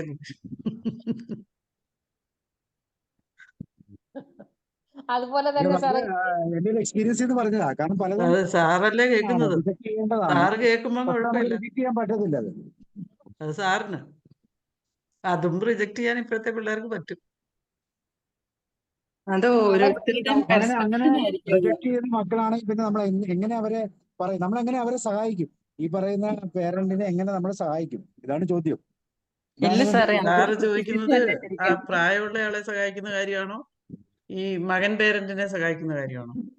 ഇല്ല മാം, നമ്മുടെ മുമ്പിൽ ഒരാൾ വന്ന് പറയാണ്, എനിക്ക് പല കാര്യങ്ങളുണ്ട്, എന്റെ മക്കൾ അംഗീകരിക്കുന്നില്ല, എന്താ ചെയ്യുക എന്നൊരു ക്വസ്റ്റ്യൻ ചോദിച്ചാൽ നമ്മൾ എങ്ങനെ ആ പ്രായമായ വ്യക്തിയെ സഹായിക്കുമെന്നാണ് എനിക്ക് ചോദിച്ചത്. അവരെ പറഞ്ഞ് ബോധ്യപ്പെടുത്തുക. ആദ്യം ഈ വരുന്ന ആളിനോട് നമ്മൾ കാര്യങ്ങൾ പറഞ്ഞ് മനസ്സിലാക്കിക്കുക. രണ്ടാമത് അവരുടെ വീട്ടുകാരുമായിട്ട് സംസാരിച്ച് ഇവരെ കുറച്ചുകൂടി ഇവരെ കേൾക്കാൻ അവരെ പിന്നെ നിർബന്ധിക്കുക. പിന്നെ ഒരു കാര്യമുള്ള സാറേ, ഒരു കാര്യം പ്രധാനപ്പെട്ട ഒരു ഘടകമാണ്, നമ്മളെ കയ്യിൽ പൈസ ഉണ്ടെങ്കിൽ, നമ്മൾ സാമ്പത്തികമായിട്ട് നമ്മൾ റിച്ച് ആണെന്ന് അവർക്ക് തോന്നിയാൽ ഏത് മക്കളും നമ്മൾ പറയുന്ന കേൾക്കും. ഈ നമ്മുടെ മുമ്പിൽ വന്ന് പറയുന്ന ആള് സാമ്പത്തിക സ്ഥിതി എങ്ങനെയാണെന്ന് നോക്കണം, ഒന്ന്. രണ്ടാമത് അങ്ങേരുടെ സ്വഭാവം ഈ നമ്മളോട് സംസാരിക്കുന്ന പോലെ ആയിരിക്കും ചിലപ്പോൾ വീടിന്റെ അകത്തെ അവസ്ഥ. ഒത്തിരി പിന്നെ ടൈപ്പ് ആളുകളുണ്ടല്ലോ വീടിന്റെ അകത്ത്, എല്ലാ തനിനിറങ്ങളും ഇങ്ങോട്ട് പുറത്തോട്ട് എടുക്കുന്ന ആളുകളുണ്ട്. എൻ്റെ വീടാണ്, ഞാൻ കഷ്ടപ്പെട്ടുണ്ടാക്കിയതാണ് എന്നുള്ള മട്ടിലുള്ള ഒരുപാട് ടൈപ്പ് പെരുമാറ്റങ്ങളും കുട്ടികൾക്ക് സഹിക്കാൻ പറ്റാത്ത സൈസ് പെരുമാറ്റമുള്ള ആളുകളുണ്ട്. അവര് നമ്മളോട് വന്ന് പറയുമ്പോൾ ഉള്ള ആ ഒരു അവസ്ഥയായിരിക്കില്ല അവരുടെ വീട്ടിന്റെ അകത്തുള്ളത്. അതൊക്കെ മനസ്സിലാക്കാതെ നമുക്കൊന്നും പറയാൻ പറ്റില്ല. യെസ്, നമ്മളിപ്പോ പറഞ്ഞ ജെൻസാറ് പറഞ്ഞ ഒരു അസർട്ടീവ്നെസ് എന്ന് പറഞ്ഞ ഒരു പാറ്റേൺ പറഞ്ഞല്ലോ. നമ്മുടെ ആഗ്രഹങ്ങൾ കൃത്യമായിട്ട് അവരെ അറിയിക്കുക. പല ആഗ്രഹങ്ങളും അറിയിക്കാൻ പറ്റാതെ മിണ്ടാതിരുന്നിട്ട് കിട്ടിയില്ല എന്ന് പറയുന്ന ഒത്തിരി മാതാപിതാക്കൾ നമ്മൾ കണ്ടിട്ടുണ്ട്. ഒരിക്കൽ പോലും പറഞ്ഞിട്ടില്ല എന്റെ മനസ്സിൽ ആഗ്രഹം ഇതാ, പക്ഷെ ഞാൻ ആ മക്കളോട് പറയാനോ ഒന്നും എനിക്ക് പറ്റത്തില്ല എന്നൊക്കെ പറയുന്ന ഒത്തിരി മാതാപിതാക്കളെ കണ്ട. അപ്പൊ നമ്മൾ ആദ്യമായിട്ട് അങ്ങനെ ഒരു സാഹചര്യം നമ്മുടെ മുമ്പിൽ ഒന്ന് അവതരിപ്പിക്കപ്പെടുമ്പോൾ നമുക്ക് അവരെ എങ്ങനെ ഹെൽപ്പ് ചെയ്യാൻ പറ്റും എന്നുള്ള ഒരു ചിന്തയാണ് നമ്മൾ വെച്ചത്. അങ്ങനെ പലതെങ്കിലും അഭിപ്രായങ്ങൾ ഉണ്ടെങ്കിൽ പറയാം കേട്ടോ. ഉഷ മാം. തീർച്ചയായിട്ടും സാറേ, നമ്മള് എനിക്കത് കിട്ടിയില്ല, എനിക്ക് വേണ്ടത്ര പരിഗണന കിട്ടിയില്ല എന്ന് പറയുന്നതിന് മുമ്പ് തന്നെ നമ്മൾ പേരൻസിനെ കുറച്ച് അവരുടെ ആറ്റിറ്റ്യൂഡിനും ഒരുപാട് ഇമ്പോർട്ടൻസ് ഉണ്ട്. കാരണം പല പേരൻസിനും പല ഫാമിലിയിലും മക്കളെ ഒരു വിവാഹം കഴിയുന്നത് വരെയെങ്കിലും അവർക്ക് ഒരു അറ്റാച്ച്മെന്റ് ഉണ്ടായിരിക്കും. അത് കഴിഞ്ഞാൽ പിന്നെ അവർ ഏകദേശം ഒരു ഇന്ത്യ പാകിസ്ഥാൻ പോലെ ആവും. അവരെ ക്രിറ്റിസിസം ഭയങ്കരമായിരിക്കുമേ. അപ്പൊ ശരിക്കും അവരുടെ ആഗ്രഹങ്ങൾ പറയുന്നതിനോടൊപ്പം തന്നെ അവർക്കത് കേൾക്കാനുള്ള ഒരു മാനസികാവസ്ഥ മെയിൻറ്റെയിൻ ചെയ്യുക, അവരെ പരിഗണിക്കുക. വരുന്ന കുട്ടികളെ അതുപോലെ കല്യാണം കഴിച്ചുകൊണ്ട് വരുന്ന കുട്ടികളെ ആണെങ്കിൽ പോലും അവരെയും നമ്മുടെ ഫാമിലിയിലെ ഒരു ഭാഗമാക്കി മാറ്റുക എന്നുള്ളത് ബോധപൂർവം കോൺഷ്യസ്ലി ചെയ്യേണ്ട ഒരു കാര്യമാണ്. അതിന് ഒരു അപ്പോൾ എല്ലാവർക്കും ഈക്വൽ ആയിട്ടുള്ള ഒരു സ്ഥാനം ആ വീട്ടിൽ തന്നെ ഉണ്ടാകും. അതൊരു ഇമ്പോർട്ടന്റ് ആയിട്ടുള്ള ഒരു കാര്യം, ഞാൻ നോട്ട് ചെയ്തിട്ടുള്ള ഒരു കാര്യമാണ് സാർ അത്. അതെ. പിന്നെ ഫിസിക്കൽ ഹെൽത്ത് എന്ന് പറയുന്നത് വളരെ ഇമ്പോർട്ടന്റ് ആണ്. നമുക്ക് ഓൾഡ് ഏജ് ആകുമ്പോൾ എനിക്ക് തോന്നുന്നു ഇപ്പൊ WHO പറയുന്ന 65 വയസ്സിന് മേലെയാണ് ഓൾഡ് ഏജ് എന്ന് പറയുന്നത് സ്റ്റാർട്ട് ചെയ്യുന്നത്. അപ്പൊ ആ സമയമാകുമ്പോഴേക്കും ഫിസിക്കലി ഒരുപാട് ചേഞ്ചസ് വരുന്ന ഒരു കാലഘട്ടമാണ്. നമ്മുടെ കേൾവിക്കുറവ്, അതുപോലെ തന്നെ സെൻസറി ചേഞ്ചസ് എല്ലാം വരുന്നുണ്ട്. നമുക്ക് ഭക്ഷണത്തിന് രുചിയില്ല എന്നുള്ളത് ഒരു ഫാമിലിയില് നമ്മൾ തുടരെ പറഞ്ഞുകൊണ്ടിരിക്കുമ്പോൾ അത് ഇറിറ്റേഷൻ ഉണ്ടാക്കുന്ന ഒരു കാര്യമാണെന്ന് തോന്നിയിട്ടുണ്ട്. നല്ല ഫുഡ് ഉണ്ടാക്കി കൊടുത്താലോ ഇതിനൊരു ഒരു രുചി എനിക്ക് തോന്നുന്നില്ല. വായിക്ക് രുചിയിൽ അവരുടെ സെൻസറി ചേഞ്ചസ് ആണ്. സ്മെല്ല്, അതുപോലെ തന്നെ നാവിൻ രുചി ഒക്കെ തിരിച്ചറിയുന്നതിന്റെ ഒരു ന്യൂനതകൾക്ക് സംഭവിക്കുന്നതായിരിക്കും സാർ അത്. ഒരു അവയർനെസ് അതിനകത്ത് മക്കൾക്കും ഉണ്ടാകേണ്ടതാണ്. അമ്മയും അച്ഛനൊക്കെ ഇങ്ങനെ. പിന്നെ സ്പൗസിന്റെ ഒരു വേർപാടെന്ന് പറയണത് എനിക്ക് തോന്നുന്നു ഇപ്പോഴത്തെ കണക്കനുസരിച്ച് അച്ഛൻ മരിച്ചിട്ട് അവർ 10% സ്ത്രീകളാണ് കൂടുതൽ ഇപ്പൊ ജീവിച്ചിരിക്കുന്നതെന്ന് തോന്നുന്നു, വിഡോസ്. അപ്പൊ ഒരു ഒറ്റപ്പെടല് വല്ലാത്ത ഒരു ഇതിലേക്ക് കൊണ്ടുപോകും. അവരുടെ ഫിസിക്കലി ഉള്ള ആരോഗ്യത്തിന്റെ ഒരു കുറവ്, mentally changes, cognitive changes, psychologically ഉള്ള ചേഞ്ചസ് എല്ലാം. അപ്പൊ എത്ര ആകുമ്പോഴും അവർക്ക് ഒരു പാർട്ട്ണറോടൊപ്പം ഉള്ള അതൊരു സേഫ് സോൺ ആണ്. എത്ര നമുക്ക് എന്തെല്ലാം ശാരീരികമായിട്ടുള്ള അവസ്ഥകളുണ്ടെങ്കിലും ഞാനൊരു സേഫ് സോണിലാണെന്ന് നമുക്ക് വിചാരിക്കണമെങ്കിൽ നമ്മുടെ സ്പൗസ് എപ്പോഴും നമ്മുടെ കൂടെ ഉണ്ടാവേണ്ടത് ഒരു അത്യാവശ്യമാണ്. ഇപ്പൊ ലേറ്റ് മാരേജ് ഒക്കെ ഒരുപാട് ഓൾഡ് ഏജിൽ കാരണം അവർക്കൊരു പാർട്ട്ണറെയാണ് ആവശ്യം. അതൊരു ഫിസിക്കലി ഉള്ള ഒരു റിലേഷൻഷിപ്പിനേക്കാൾ കൂടുതൽ അവർക്ക് എപ്പോഴും കൈ കോർത്ത് പിടിക്കുക, ഒരു ഹോൾഡ് ചെയ്യാൻ ഒരു ഇത് വേണം. എപ്പോഴും നമ്മുടെ കൈവിരലുകൾ കോർത്ത് പിടിക്കുമ്പോൾ നമുക്കൊരു വല്ലാത്തൊരു കോൺഫിഡൻസ് ആണ്. അത് ഇവർക്ക് അതൊക്കെ ഒരു പരിഗണനയിൽ ഉണ്ടാവേണ്ട ഒരു വിഷയമാണെന്ന് എനിക്ക് തോന്നിയിട്ടുണ്ട്. പിന്നെ വീടുകളിലുള്ള ഒരു ചേഞ്ചസ് നമ്മൾ പറഞ്ഞു കഴിഞ്ഞു. വളരെ വളരെ വീണ് എല്ല് പൊട്ടാനൊക്കെ ഉള്ള ഒരു സാധ്യത, കൈയൊടിയാന്, കാലൊടിയാന്. അപ്പൊ ടോയ്ലറ്റിലേക്ക് പോകണ സമയത്ത് എങ്ങനെ ഒരു കമ്പികളൊക്കെ പിടിപ്പിച്ചു കൊടുക്കാനൊക്കെ അങ്ങനെയൊക്കെ ഉള്ള ഒരു കാര്യങ്ങൾ ഉണ്ടെങ്കിൽ അവരത് വളരെ ശ്രദ്ധയോട് കൂടിയിട്ട് പിടിച്ച് തനിയെ പോകാൻ പറ്റുന്നിടത്തോളം കാലം പോവുക. അങ്ങനെയൊക്കെ ഇഷ്ടംപോലെ സൗകര്യങ്ങൾ നമുക്ക് ചെയ്തു കൊടുക്കാനും കൂടിയുണ്ട്. ഒട്ടേറെ ആരോഗ്യപ്രദമായിട്ടുള്ള ഒരു വാർദ്ധക്യം, ഓൾഡ് ഏജ് നമുക്ക് മെയിൻറ്റെയിൻ ചെയ്യണമെങ്കിൽ നമ്മുടെ കൂടെയുള്ള നമ്മുടെ ഫാമിലി മെമ്പേഴ്സുമായിട്ട് വളരെ അണ്ടർസ്റ്റാൻഡിങ്ങിൽ പോകേണ്ട ഒരു ആവശ്യമുണ്ട്. എല്ലാം പോസിബിൾ ആയിരിക്കില്ല, എല്ലാ വീട്ടിലും അത് പോസിബിൾ ആണെന്ന് പറയാൻ പറ്റില്ല. പക്ഷെ മുമ്പത്തെക്കാളും ഒക്കെ കുറച്ചുകൂടി പേരൻസിനെ അക്സെപ്റ്റ് ചെയ്യാനുള്ള ഒരു സംവിധാനമുണ്ട്. കാരണം ഗവൺമെന്റ് സംവിധാനത്തിൽ തന്നെ പാലിയേറ്റീവ് കെയറിന്റെ അങ്ങനെയുള്ള ആശാ വർക്കേഴ്സ് ഒക്കെ എല്ലാ വീടുകളും സന്ദർശിക്കുന്നുണ്ട്. ഏതെങ്കിലും രീതിയിൽ അവരെ അവോയ്ഡ് ചെയ്യുന്ന ഒരു സാഹചര്യം വരുവാണെങ്കിൽ അവരത് നോട്ട് ചെയ്യുകയും വേണ്ടപ്പെട്ട ഒരു റിപ്പോർട്ട് കൊടുക്കുകയും ഒക്കെ ചെയ്യുന്ന ഒരു സാഹചര്യം ഇന്നുണ്ട്. അങ്ങനെ എനിക്ക് എൻ്റെ ചുറ്റുപാടുകളോ വീടുകളിലൊക്കെ എനിക്ക് കാണാൻ കഴിഞ്ഞിട്ടുണ്ട് sir. Okay, thank you sir. Gopal സാറാണ് host. Sabu sir connection charge ചെയ്തിട്ട് ഇറങ്ങിപ്പോയി. അപ്പൊ സാറൊന്ന് കഴിഞ്ഞ ക്ലോസ് ചെയ്യാൻ പറഞ്ഞിട്ടുണ്ട്.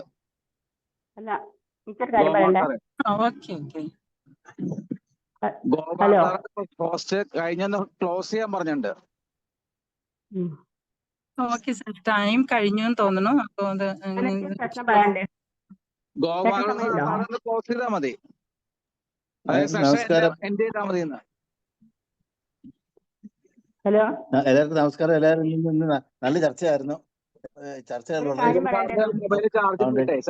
ഇന്നത്തെ പരിപാടി അവസാനിച്ചിരിക്കുന്നു. നന്ദി, നമസ്കാരം. ഇന്നത്തെ പരിപാടി അവസാനിച്ചിരിക്കുന്നു. ഇന്നത്തെ മീ- ചർച്ച മീറ്റിംഗ് എൻഡ് ചെയ്തോളൂ. ഹലോ ഇന്ന് എല്ലാ സാബു സാറേ എല്ലാവരും ചർച്ചയിൽ പങ്കുകൊണ്ടു. നല്ല പരിപാടിയായിരുന്നു. അല്ല സാബു സാർ ഒരു കേൾക്കാവോ? കാര്യം പറയണ്ടേ? Hello hello. ആ ഒരു കാര്യം ചോദിക്കാണ്ടായിരുന്നു. ആ അത് ഞാൻ ഇവിടെ അടുത്ത വീട്ടിലെ ഒരു അമ്മ ഉണ്ട്. ആ അമ്മയ്ക്ക് മകളുണ്ട്, ഒരു മകളേ ഉള്ളൂ. മകളും ഭർത്താവും ആ ഇവരെവിടെയും പോകുന്നത് ഇവർക്ക് സഹിക്കുന്നില്ല. ആ അപ്പം പോവാൻ പുറപ്പെടുമ്പോഴേക്ക് തലയിരിഞ്ഞ് വീഴുക, പ്രഷർ ആ കൂടുക, ഇങ്ങനെ ഓരോ ആ കംപ്ലൈന്റ് ആണ്. ആ അപ്പൊ എന്നോട് ഒന്ന് പറഞ്ഞു കൊടുക്കാനൊക്കെ, മറ്റുള്ളവർ പറഞ്ഞാൽ ഒന്ന് കേൾക്കും. ഞങ്ങൾ പറയുമ്പോഴാണ് ആയിക്കോട്ടെ. അവർക്ക് ജോലി ഉണ്ടോ? ഇല്ലില്ല, ജോലിയില്ല. അവൾ ആ നല്ലോണം നോക്കുന്നുണ്ട്. ആ എന്നെ പക്ഷെ കൊണ്ടുപോകണില്ല. എന്തെങ്കിലും പോണ്ടി വരില്ലേ നമുക്ക്? എന്നെ കൊണ്ടുപോകണില്ലല്ലോ. ഏഹ് എന്നെ കൊണ്ടുപോകണില്ലല്ലോ എന്നാണ്.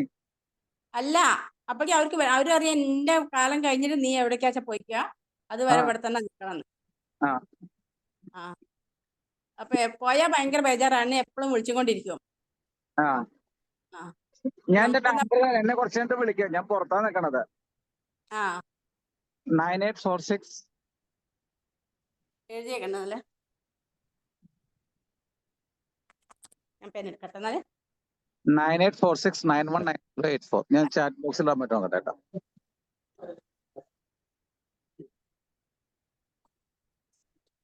എന്താ സാറേ?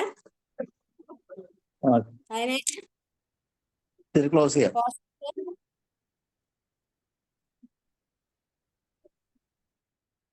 9846 ആ അത് ശരി 54. ആ. ഈ നമ്പറിൽ എപ്പോഴാണ് വിളിക്കേണ്ടത്? ഹലോ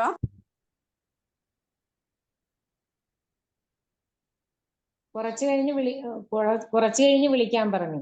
അവർക്ക് വിഷമില്ലാത്ത സമയത്ത് വേണ്ടേ നമ്മള് വിളിക്കാനേ, അതുകൊണ്ടാ ചോദിച്ചത്. ഇനി ഓരോ തിരക്കല്ല, ഇപ്പൊ ക്ലാസ് കഴിഞ്ഞു, 10 വഴിയില്ലേ, ഇപ്പം തന്നെ വിളിച്ചാൽ ബുദ്ധിമുട്ടാവില്ലേ? കുറച്ച് കഴിഞ്ഞ് മാഡത്തിന് വിളിച്ചു നോക്കും. അപ്പൊ എന്നോട് ടൈം പറയാൻ പറഞ്ഞിരുന്നു അവര്. ഞാൻ പാലിയേറ്റീവൊക്കെ പോയ ആളാണ്.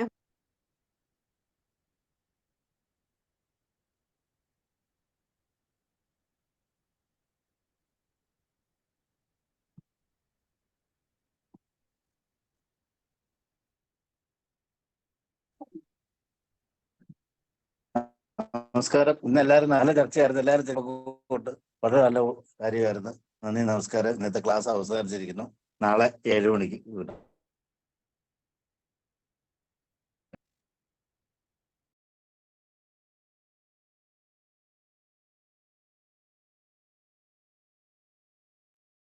തോമസ് സാറേ എന്റെ മീറ്റിംഗ് കൊടുക്കും.